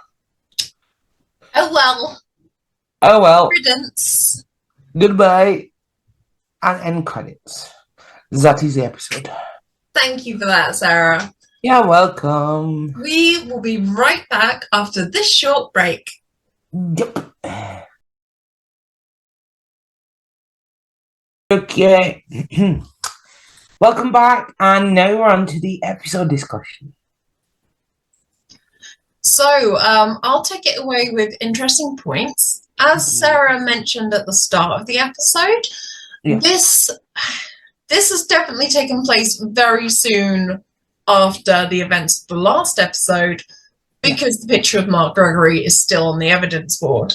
Yes. I would perhaps even wager that it was that same day they had been sent home after finishing that case, and then Gideon's like, actually, this is national security, get back in. Yeah. I don't care that it's 2 a.m. They don't have time for a break. And then shall I move on to notable guest stars? Yeah. You want to do... I'll do the first few. Yeah. Okay. So, first up, we have Jack Connolly, who played John Summers. He also played the role of Sajan in Angel, a spin-off of Buffy the Vampire Slayer. And I don't recommend watching Angel. It's not very interesting. Just watch Buffy. That's a much better show. Don't tell Jen that, because she'll... I'm prepared to fight. I'm prepared to fight. And then playing the role of Aaliyah Nadir is Andrea Gabriel, and she played the role of Nadia Hassim in Lost, which I've never watched. Did you, Sarah? I think I watched the first two... the first two seasons when it came out. Yeah. Back in the day. But then I lost interest, so... Yeah. My bad. And then we have Hassan Nadir, was played by Naved Negaban, who played the role of Abu Nazir in Homeland, which I think was also Mandy Patinkin. Like, I'm pretty sure he's in Homeland. Yeah, I think he's in that as well, yeah. We're not going to look that up. We're just going to go based on vibes. Do you want to go now, Sarah? Yes. So Olivia Hopkins was played by Devika Parikh, and she played the role of Bonnie in The West Wing. Ooh. And we have the actress who played Gina Sanchez, who's Lisa Vidal, and she played the role of Inspector Magdalena Ramirez in The Division. Which actually, I will be honest, sounds like a good show. Just kind of based on the vibe. Yeah. I do like the role of Inspector Magdalena Ramirez, so yeah, she sounds like a badass. Yeah. And now we are moving on to our episode MVP. This is our baby girl, or pretty boy of the episode. Yeah. And to surprise you all, we're not choosing Elle, because who the hell asks someone if they've been raped in front of a their entire workplace? Yeah, she played the role of bad cop this week. Get it together. Yeah. She was bad cop this week, so sorry, Ellen, but... Yeah, very disappointed. So now, Sarah, you have put in JJ. Do you want to... I did. Do you want to go? Mostly because I was racking my brain trying to think of somebody. But she had cracking one-liners this episode. Mm-hmm. Good facial expressions. Absolutely hilarious. Definitely stood out. Mm-hmm. And she did great teamwork with Garcia too. That is good. So I think she deserves it, unless you have any other... The only thought I had was actually about John Summers. Because he had done, all of the plot work in this episode, basically. He had put everything in motion. He was like, I know how to get this investigated and not covered up. I know how to get Aaliyah safe. Yeah. So that was my only thing. But I am completely willing to go with JJ. Yeah. Yeah? Because we haven't chosen yet, I don't think so. No, we have. We've chosen JJ a Okay. few times. We have a Okay. bias towards women. Yeah. That is our bias here at Looking for a Man in His 30s. Women. Yes. So our baby girl is the gorgeous Jennifer Joe. Well done, JJ. I'm sure you'll Yes. be very happy to receive this. Yes. Anyways, we will be right back with the true crime recap after this short break. Welcome back for our true crime recap. And Emma, it's time to deliver the profile. Thank you, Sarah. So, basically, on the Bruno Hawk's Criminal Minds fandom wiki page, Yeah. if you scroll down, it says notes. Hawkes is very similar to Bill Hayden, a fictional British spy from John le Carre's novel Tinker Tailor Soldier Spy. Don't worry, I'm not about to start the Looking for a Man in His 30s book club. But it says Hayden was in turn inspired by infamous British intelligence mole Kim Philby. And so basically I was like, brilliant, we're doing it on Kim Philby then. But actually I will admit that if you scroll up on the page, it does have real life comparison. We think this is based on real life spy Robert Hannison. So I think we'll do a like separate special segment about Robert Hannison sometime. Because right now we're just going with what I already had, which is Kim Philby. Oh, so Sarah, do you remember how I said like bad spies earlier? Yeah. Just kind of keep that in the back of your mind. Will do. Okay. So you'll be thrilled to learn that while this does take place at the backdrop of the Cold War, rising fascism, you know, things we couldn't possibly relate to, Sarah, and people do die as a result, although it is impossible to know exactly how many, and impossible to kind of work out would they have also died, would an equivalent amount of people died had things gone the other way, because this is taking place during a war. Yeah. During several wars, actually. Yeah. Unclear. But it is at least absolutely fucking ridiculous. Yeah. So, strap in. It's going to be the most fun you're ever going to have with spies. I'll be honest. The most fun you're ever going to have in the true crime part of this podcast. Nice. So, Harold Adrian Russell Kim Philby was born in British India on January 1st, 1912, to author and explorer St. John Philby. Yes, his actual name, St. John. Right, okay. Yeah. So far, so good. Hilarious off the bat. He claims that he was the first socialist to join the Indian civil service. This is St. John Philby. Anyway, sorry. Kim Philby was born to St. John Philby and his wife, Dora Johnston. The nickname comes from a Kipling book about a boy born in India who grew up to be a spy. He was given this nickname as a child, so this is like life imitating art, except Kipling wouldn't have done a story this ridiculous. No. It's a fairly typical Edwardian, aristocratic-ish childhood. Raised by the nanny with absent parents, educated at Westminster School and Trinity College, Cambridge, before graduating with a 2-1 and going on to a career in journalism. So far, so imperialist.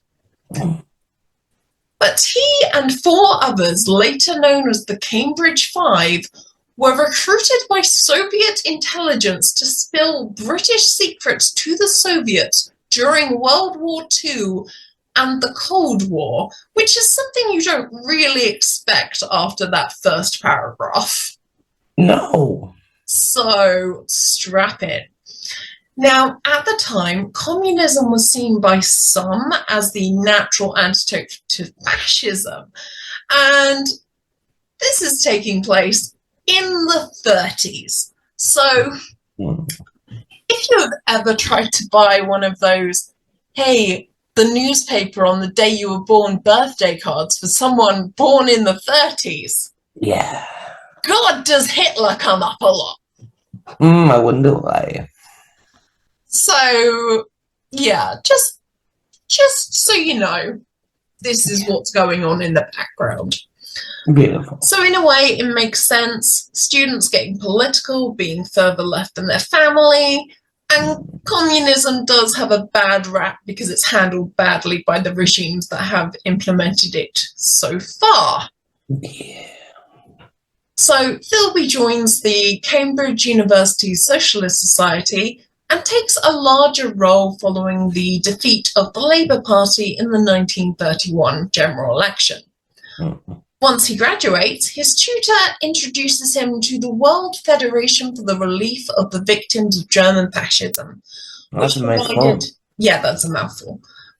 Which provided anti-fascist education and aid to victims of Nazi Germany, and is told that communists are fighting the fascist dictator Engelbert Dollfuss in Vienna. When have you ever heard Engelbert without Humperdinck being the next word? Almost never. See, despite the fact that we are talking about Nazis and fascism, we're still going to have a bit of fun. Yeah. Philby's tutor tells him to just turn up and do something in Vienna, which has to be the most white savior thing I've ever heard. Just turn up and do something. Do what? Are there people already on the ground there? Do they know what they're doing? Just turn up and do something. Now, well, like busking. So just there with like a little ukulele. Just there, like, don't look back in anger.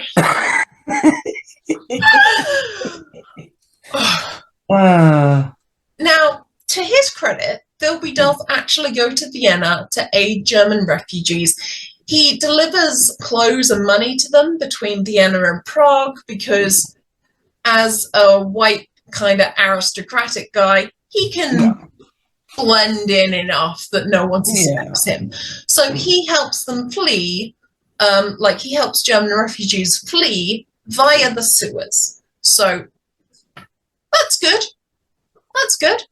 While there, he meets Litzy Friedman, a young Austrian communist, who on their first meeting convinces him to give £25, which in today's money is £2,322.50, and a quarter of all the money he'd brought with him to last the year in Vienna, to the International Organization for Aid for Revolutionaries, which a bold thing to do the first day you meet someone. Yeah. They marry in February 1934 following the fascist victory in Austria to allow her to move with him to the UK. This is February 1934. Right. In June, she introduces Philby to KGB agent Arnold Ducht, who is known as Otto, who has been sent to the UK under the guise of a research appointment at University College London, but was actually recruiting Soviet spies from the top universities. Why not? Apparently, Philby had captured the attention of the Soviets for his work in Vienna, and Ducht said that this would be important work to stop the Nazis, but would require a complete overhaul of Philby's life. To spy on fascists, they need to think you're one of them, which means openly abandoning any communist sympathies and leaving your wife that you've married 4 months ago. What the fuck? Now, this is a big thing to ask of anyone. Yeah. And it would require a lot of mastery, don't you think? Something you don't expect to hear in a tale about spycraft and war is just how incompetent all of these recruits are. You think of spies as suave masters of disguise, but turns out if you're born into the right social circles, you can blunder your way to the highest ranks of the Secret Intelligence Service. This is literally the story of privileged white men failing up against all odds. Nice. So, Philby and Friedman separate, and almost immediately, Philby is publicly praising Mussolini, which is somewhat of a shift from how he had been acting mere days before. You know, normal things. Imagine if just tomorrow I left you a voice note praising Nigel Farage. Wouldn't you suddenly think, what the hell? Something's wrong with Emma. Yeah. I'm like, bitch, what the fuck you on about? Right. Which brings me on to, which other former lefty turned right-wing celebrities do we think are undercover agents? Let's speculate and I'll cut it out. Hi, it's Emma from the editing desk here. I just wanted to let you know that I did decide to cut out names because I did feel that this podcast does not deal in this sort of misinformation and rumour, although it is very funny. So, Philby's friends also found this weird. You know, like, hey, a couple of days ago you were telling me about the communist revolution, and now you're just like, hey, Mussolini's not even going in like Mussolini's got some good points, he makes the trains run on time, just full on, actually Mussolini's got it right. Like, you can't just 180 a political change like that. That's not going to look believable. Nah, that's sus as fuck. So, Philby's friends also find this weird. And according to the British Scandal podcast that I listened to, and you know the ones, Eric, because I send you their clips all the time, where they're also openly insulting people. Yeah. So one of Philby's friends, Guy Burgess, goes to confront him about this, thinking something is up, and gets it out of Philby that Philby is working for the Soviets. So already not a great spy if that is how easy it is. Yes, I'm a spy. Like, imagine. Like, you're not standing up to any form of torture, are you? If just your friend coming over and being like, hey, I've been hearing you praise Mussolini, that's weird. And you're just like, yeah, I'm working as a double agent for the Soviets.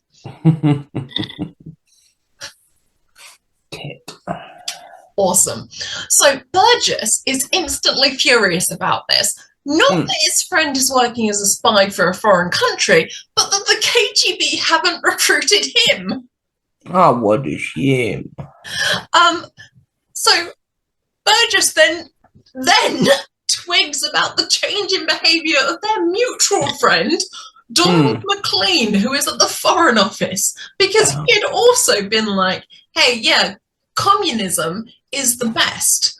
And then suddenly like, actually, I think Hitler's got a lot of points. So, it's just a weird... Yeah.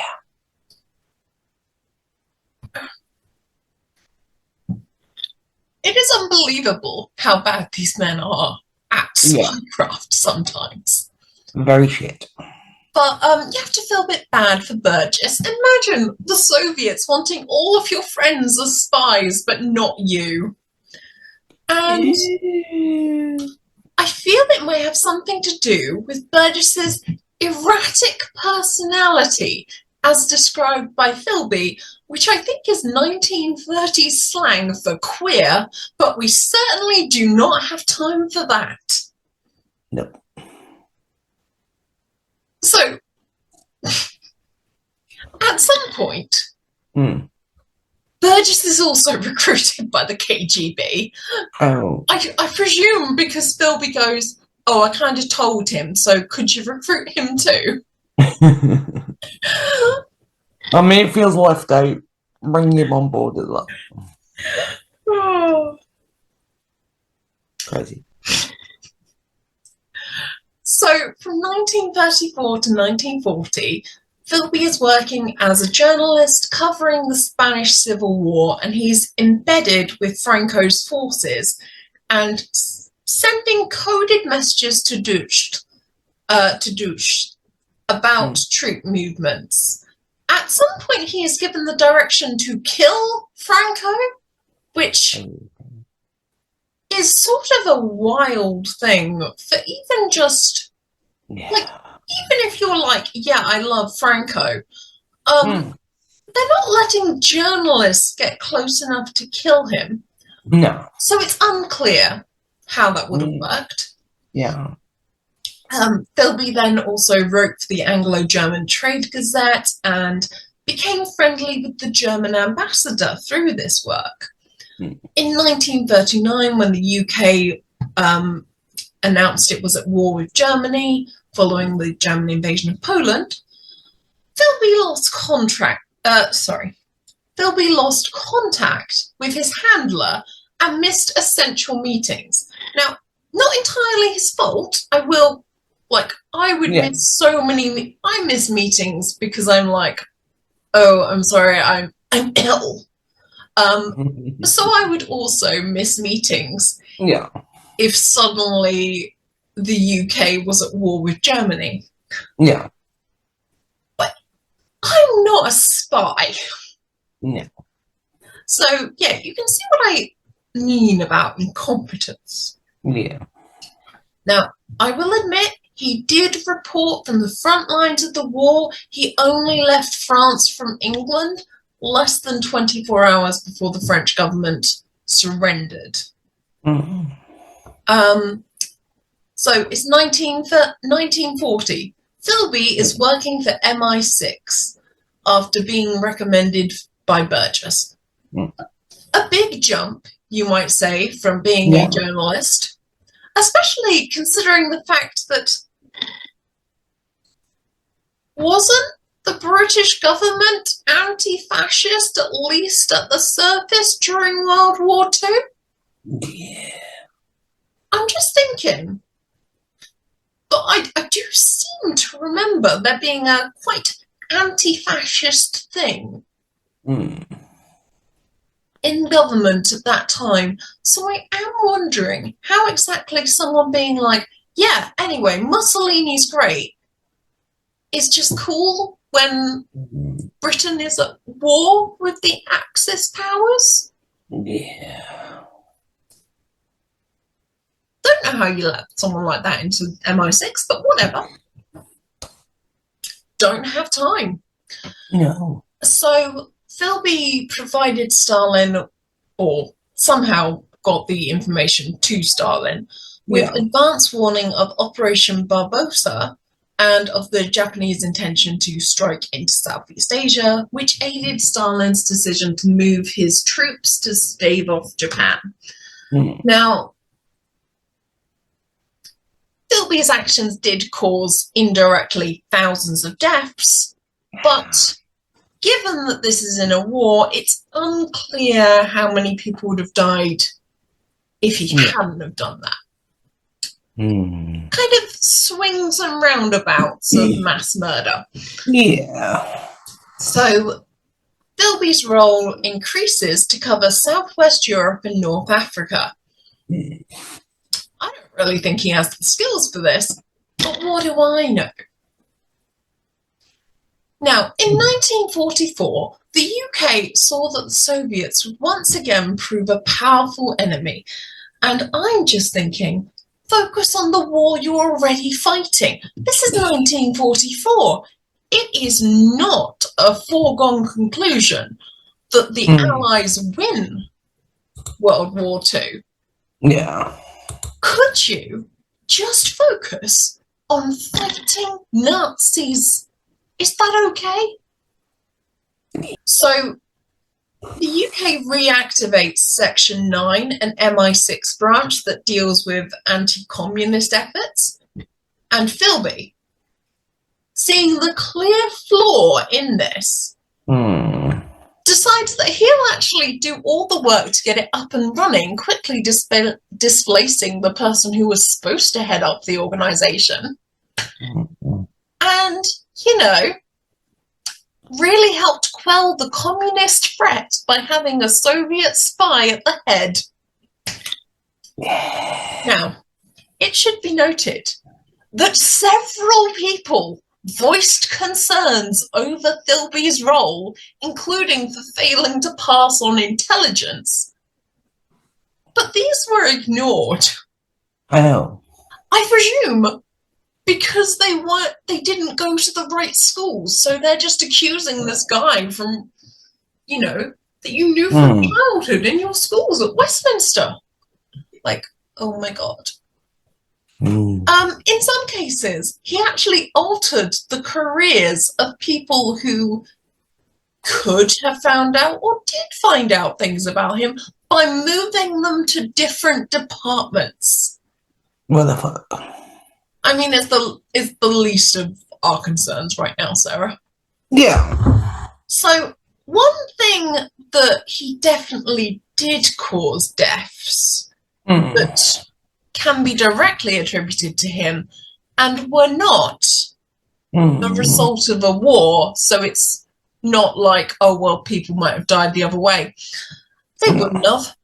Philby stopped a Russian agent from defecting to the UK by ratting him out to the Soviets and essentially getting him and his family tortured and murdered.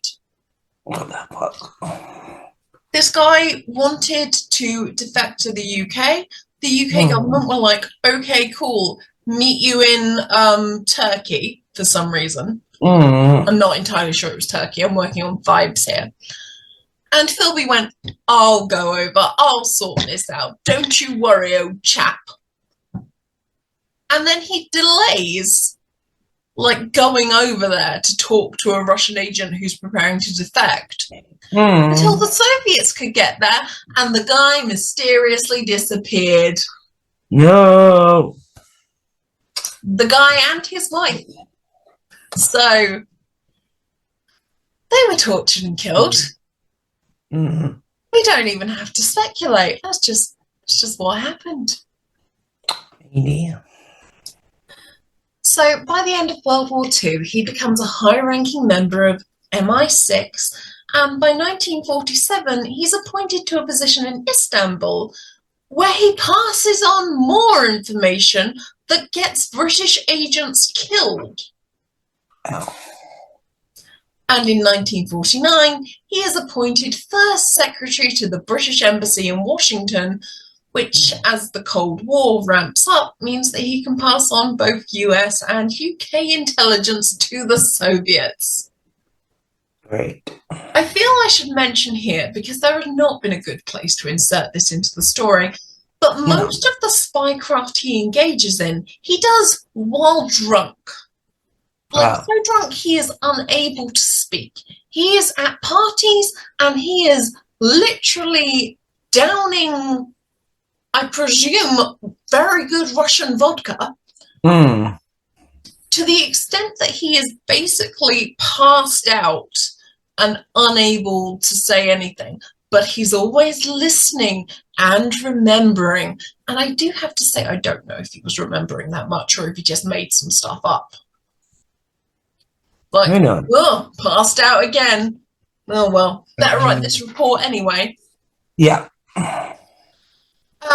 So one of the colleagues that had previously reported suspicions of Philby ended up working with him again and remained suspicious, especially when intelligence leaks start happening again.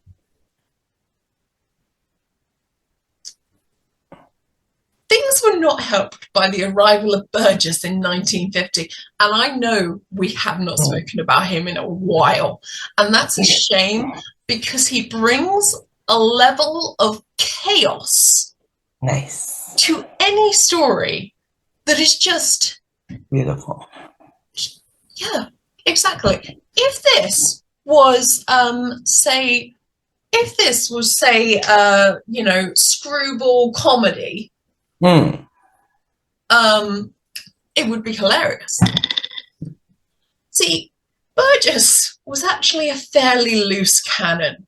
And loose, like as in looser than the guy who is getting paralytic drunk at events and somehow still managing to become the first secretary to the British Embassy in Washington. Yeah. So Burgess had been fired from MI6, allowed to, in the time since we've left him, Burgess had been fired from MI6, allowed to leave the BBC with the corporation saying his absence wouldn't be a major loss, and causing a scandal at the Home Office since we last saw him. I know he's not the guy that this is about, but man, do I love bizarre, chaotic, queer people. I just really want to talk about him.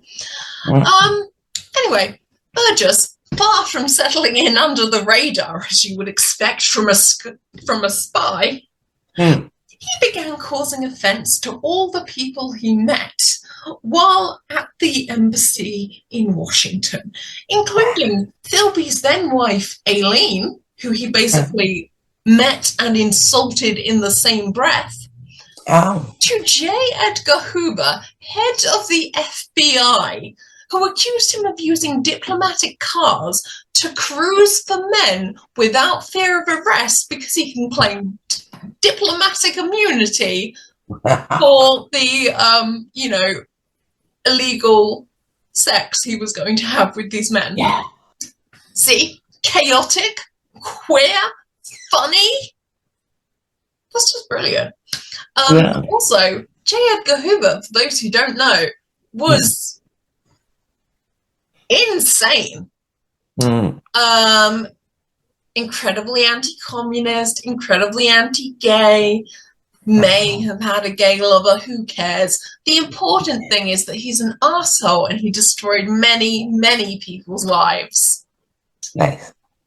And so Philby, at this point, cannot trust Burgess, and he has essentially become an unpaid babysitter for a frequently drunk gay man who is also a Soviet spy based at the UK Embassy in Washington.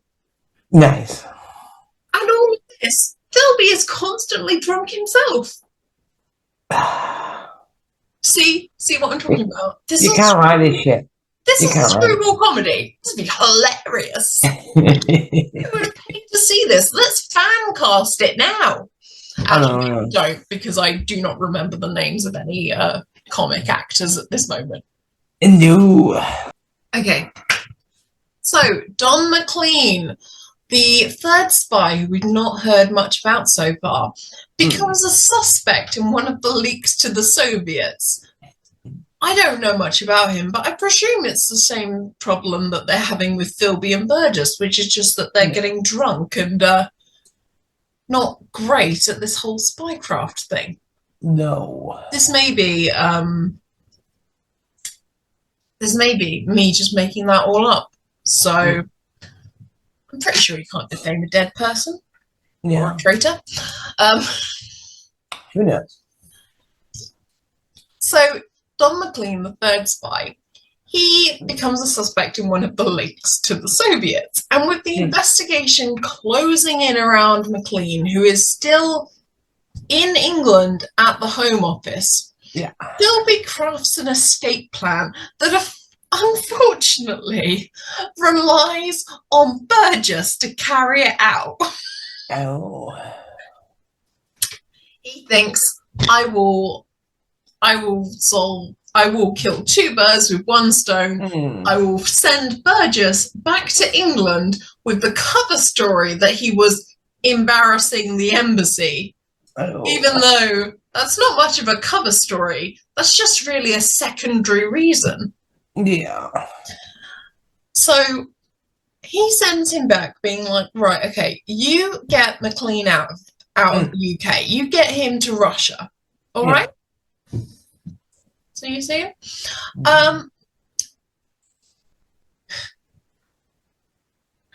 On May 23rd, which is, by the way, a while since Burgess has left New York, Right. Philby becomes concerned that McLean has not yet fled and is due to be interrogated on May 28th. Side note, sorry, this is a matter of national security, and you're just scheduling in interrogations, like making sure everyone's calendar is free. Is this not national security? Just fucking turn up. Yeah. So anyway, Philby wires Burgess, speaking in code, and essentially telling him to get McLean out. 2 days later, 2 days, by the way. Like, are you kidding me? You are spying on your country. How the hell is it taking you this long to leave? Like, I would have a much lower threshold for I need to get the fuck out of this country now. Yeah. And I absolutely wouldn't be like, well, let's wait 2 days, you know. Let's plan it around the traffic, you know? Yeah. The Eastern Road's closed. Traffic's murder. You may as well leave it until the weekend. So 2 days later, Burgess is driving McLean from Surrey to Southampton to get on a ship headed for France and make their way to Russia.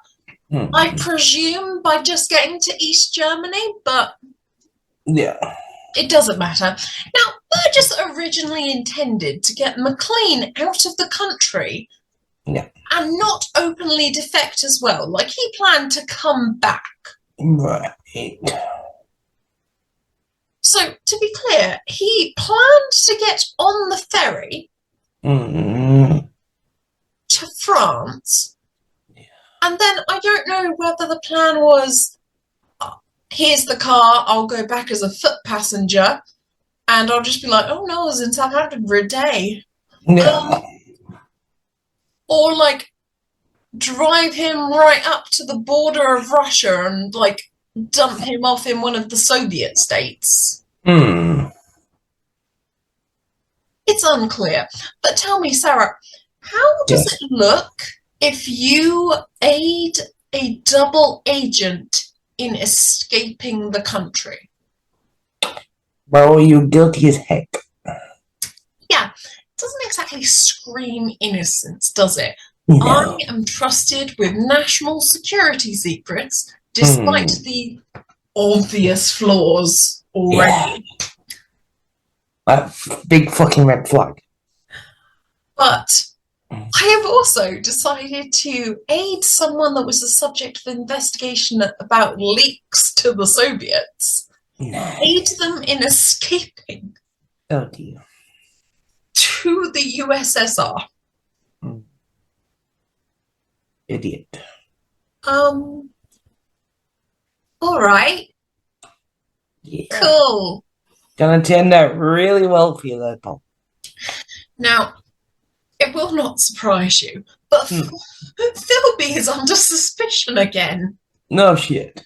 Because, you know, there were two guys who he was fairly close to who have now openly defected to Russia.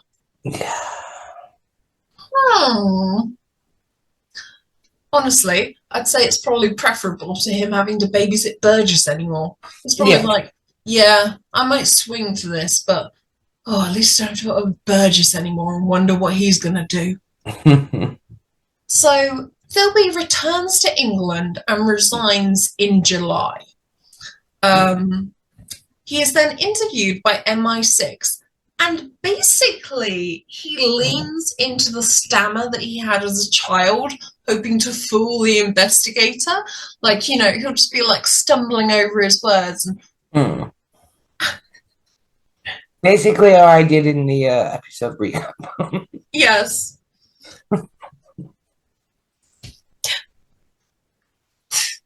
So So, fair yourself, you're not ready for this. Go on. When asked difficult questions, about the whole being a double agent thing and two of your close friends defecting to Russia, and the fact that many people have brought up in, suspicions about you being a double agent before. When asked these difficult questions, he basically didn't answer by simply going, "Oh, I couldn't possibly explain that." Why that fucking crazy? Sorry. Are you kidding me? Is this how MI5 is just Sorry, who was this interviewer? Who was investigating this? Because they are either a double agent who hasn't been caught yet, or they're inadequate at their job. They're inept. What do you think you would do? Explain that. I know, the interviewer's gonna turn around and go, "Oh, it's alright then." Well, Sarah, I hate to tell you, but that's basically what fucking happens. Oh, gee.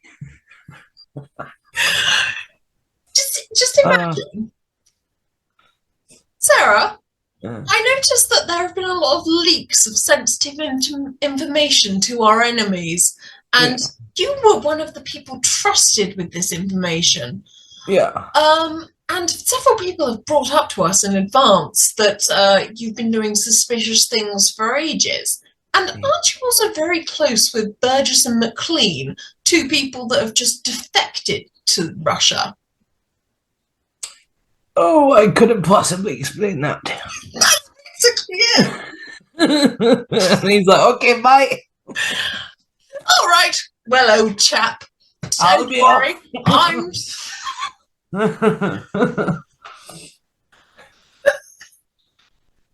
You can just imagine, the other thing that British people do, they go slap the leg and go, "Right," and then walk off.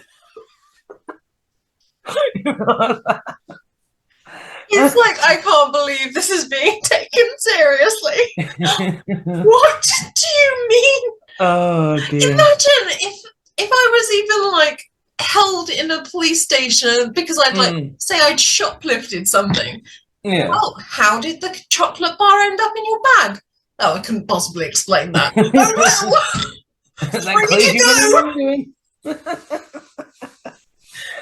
Far be it from us to explain the mysteries of the universe. Oh dear. So, anyway. Yes. Now, so this is in 1951, right? Right. So Philby has already resigned. He's being interviewed. He doesn't give any answers. And basically they kind of go, "Yeah, well, right. No, puts in the fire, I guess." Right on it. Seemed fine to me, old chap. Seems legit. So, if you're thinking, wow, I'm sure that's the end of the story. Yeah. It's not. We've got enough paragraphs to go, Sarah. I condensed this a lot. But Philby was then publicly exonerated by then Foreign Secretary Harold Macmillan in 1955, which led him back to his intelligence career. The fuck? Imagine, you are a double agent. Your friends are also double agents. Yeah. They have defected to Russia. You're the one that's left. And they're just being like, you're just like, "Oh, I couldn't explain that." And just no one checks in on it. And then not just that. The Foreign Secretary exonerates you and basically says, "Well, there's nothing to see here. God, all these people are taking such horrific things they're doing against Kim Philby, an honest man, a Brit through and through." He didn't say this, but basically it's what you imagine. Yeah. He was then brought back into the intelligence sector Oh for dear. another 8 years, Oh shit. during which it's still the Cold War and he's still working for the Soviets. There appears to be more barriers of entry around your local corner shop than the British intelligence services. 100%. Madness. In 1963, he was outed as a Soviet agent and forced to flee for Moscow. Aye. It's believed that British intelligence let him go so that they could keep this under the radar and save the embarrassment of a public trial. Oh, God forbid. Anyway, not over. Philby attributed the failure of British intelligence to unmask him as due in great part to these things. The British class system. Nice. It was simply inconceivable that one born into the ruling class of the British Empire would be a traitor. Right. The amateurish and incompetent nature of the British organisation. Yeah, you can swear that again. And because so many in MI6 had so much to lose if he was proven to be a spy. Oh, what a shame. Not least, you might imagine, Harold Macmillan, who was the one who publicly went, "This is a nonsense. They'll be back on the job. Pronto." By the way, in case you're wondering, that voice is Boris Johnson and also every posh twat ever. Nice.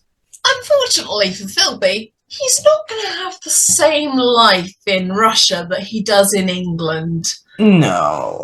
Oh, gets a bit awkward when you're the one harping on about communism, and then it means that your lifestyle is going down a lot compared to what it was. His family aren't allowed to join him immediately. He's living on 500 rubles a month and kept on virtual house arrest under guard for the next decade. Imagine, you are spying for the Soviets. You've done this for, at this point, 30 years. Yeah. And they reward you by keeping you under house arrest and giving you a pittance to live on when you get to Russia.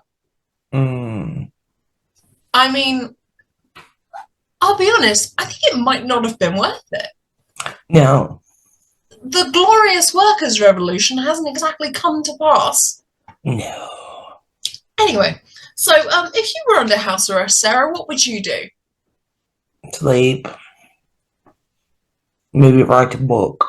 Oh, how interesting that you brought that up, Sarah. He also decides to write a book. His memoirs, which are somehow allowed to be published in Britain. Sorry, what was that about political embarrassment? Also, his OBE was cancelled in 1965, and it's like, so 2 years ago he was outed as a Soviet agent spying for the Russians for 30 years, and it took you 2 years to cancel his OBE. Yeah. I'm going to say maybe bureaucracy is a spanner in the works. Anyway, so Philby begins working at the KGB's Active Measures Department, creating fake documents. This is not a scene that I'm recounting from 1984 because I've gone mad. This is an actual thing that happened. And he would just go through and correct the English, but, you know, not the lies. His new wife, Rufina Ivanova Pukava, said Philby was disappointed in many ways by seeing people suffering too much, but consoled himself by arguing the ideals were right, but the way they were carried out was wrong. The fault lay with the people in charge. And yes, I agree, but you were working for the people in charge. You understand that, right? You were the double agent for the people in charge, not the ideals of communism. Yeah. You weren't like parroting this back to Karl Marx. You were very much parroting this back to Stalin. Yeah. Anyway, Philby died of heart failure on the 11th of May 1988, and his wife said he'd become disillusioned with communism by the end of his life, tortured by his failings, and drank himself to death. Which is a sad ending to the story, which was quite a lot of fun and games if you ignored all the death. Yeah. Following Philby's flight, because you may remember that I said the Cambridge 5 at the beginning of Yes. but I've only named 3. Yes, you did. Following Philby's flight, British intelligence obtained confessions from Anthony Blunt and John Cairncross, who have come to be seen as the last 2 in the group of 5. Their involvement was kept secret for many years afterwards, until 1979 for Blunt and 1990 for Cairncross. Therefore, it evolved from the Cambridge 3 back in the 60s to the Cambridge 5. Nice. By 1990, which you may note, Sarah, as an important date in relations between Britain and Russia, because End of the USSR. yes, the fall of the Soviet Union was pretty imminent by that point. Yeah. But embarrassing that the British Secret Service had this and was frankly unable to even follow up on suspicions. Yeah. Like, if multiple people are like, hey, I think Philby's a spy, maybe you just don't take his word for it. Or lack of word. I can't possibly explain that. Oh well. Mental. So anyway, wasn't that an enjoyable little romp for the end of the episode? It was. Thank you very much for that, Emma. That's okay. So now we will move on to what would Penelope Garcia do? Yes. Well, readjusting my ass again. Okay. Hey. This question helps a bit, but not enough. So I wish it out. I got. You can talk about the topic. Yeah. So this episode we have already covered domestic violence, and it is very unlikely that you would end up being the victim of a double agent. Yeah. So there aren't many charities about that. No. So instead, and in honor of the fact that the fascism spreading across the West does not seem to have been dealt with in the 40s like I hoped it was. There seems to be a lot of fascists around, Sarah. Or certainly a lot of people that are kind of fine with fascists. You know that thing about, like, you hear it about a bar where it's like, well, they'll, local neo-Nazi groups will send in some guy who is wearing, like, a Nazi sign on his jacket, but he's perfectly polite and perfectly pleasant. You still have to be like, immediately, get the fuck out of here, never come back. Because if you don't, then they bring other Nazis with them, and eventually it's a Nazi bar. Yeah. If you are looking around your bar and you see a lot of fascists and you're still kind of fine with drinking that, you might be a fascist. So, get Sorry to break it to you. But if you're just like, live and let live about fascism, you're not not exactly taking the noble stance here. So, we've decided to focus on anti-fascism. Yes. Especially as it just keeps on fucking coming, doesn't it, Sarah? It does, in fucking gigantic waves. Yeah. Yeah. So, Sarah, take it away. Thank you. So, I cover the UK, Emma does the US. So, for a multicultural society, there are far too many fascists around, ruining it for the rest of us. And we have political groups such as Reform UK, UKIP, the BNP fucked off a long time ago. And they're constantly pushing the... somewhere. Apparently it says they disappeared in 2019, but fuck knows where they went. Probably just amalgamated with the others. Who knows? Anyway, these groups are constantly pushing a ridiculous narrative that multiculturalism is bad. Immigration is bad. Britain should be focusing on the British people first. Oh, sorry, you mean white British people. But it makes me sad mostly that people are believing this utter rubbish and continuing to push this narrative. And it needs to change. Yeah. So, I'm going to link you to the website hopenothere.org.uk. And their mission is to expose and oppose far-right extremism and help communities most affected by far-right ideologies to build skills and resilience, creating an alternative narrative. And if you go on the website, it has multiple resources to help you and your community to respond to a far-right threat and keep everyone safe. And also, if you go on Stand Up to Racism on the website, you can join them, and there is a multitude of different emails for different areas of the UK.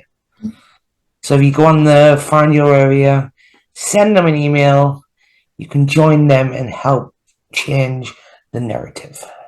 And Stand Up to Racism also does a lot of anti-fascist protests across the UK. So you'll often see them at counter demonstrations. Yep. And Emma, over to the US. Yeah. Yeah. I know we'd rather drown in the Atlantic.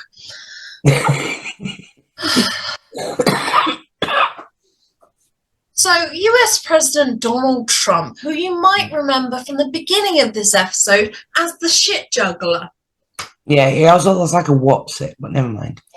Yeah, don't put me off What's-It, so I have nothing more to live for. It's the only interested food I could think of.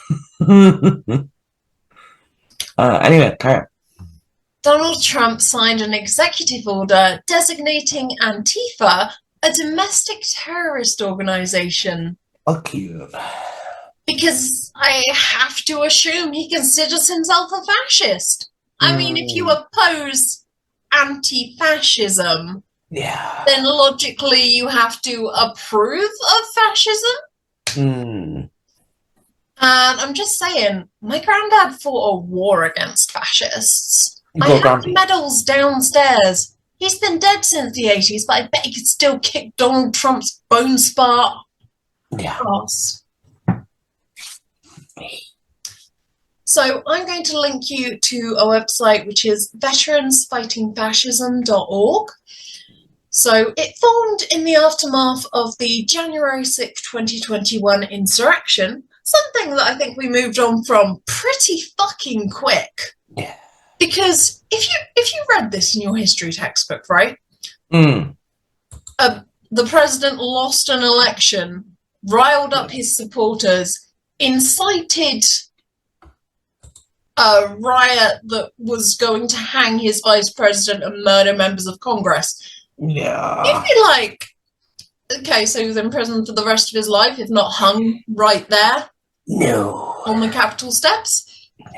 Genuinely, if Martin Van Buren had done that, it would be the only thing you knew about Martin Van Buren. As opposed to the only thing I actually know about Martin Van Buren, which is that his name was used for the middle school in Disney's Fillmore. The more you know. The more you know. So the Veterans Fighting Fascism group says, for far too long, neo-Nazi, white supremacist and fascist organizations have been able to terrorize vulnerable Americans and erode our democracy without paying a price. We advocate to ensure that those who wish to destroy our pluralistic society pay for the damage they've done to targeted minority groups and our democracy. They are inspiring veterans and civilians alike to reclaim patriotism and restore hope for democracy.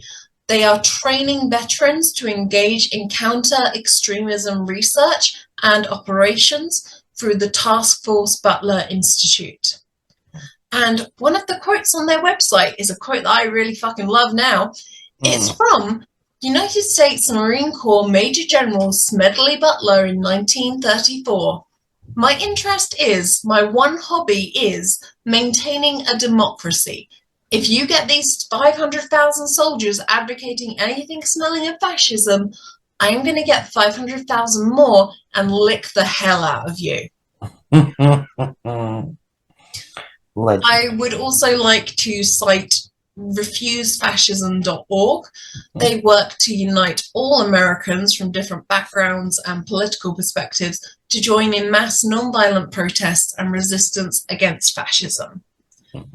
And also, because I have free will and I'm a British citizen, so what the fuck does Donald Trump think he can do to me? I'm going to leave a link to the anarchistlibrary.org, which has forming an Antifa group instructions, and also the Reddit, well, the subreddit anti-fascist subreddit, and there is a thread about getting involved with anti-fascism. Nice.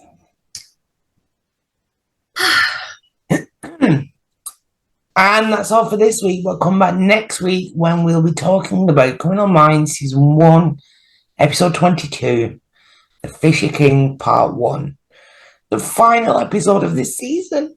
No, it's gone by so fast, Sarah. I know. Oh, but don't worry.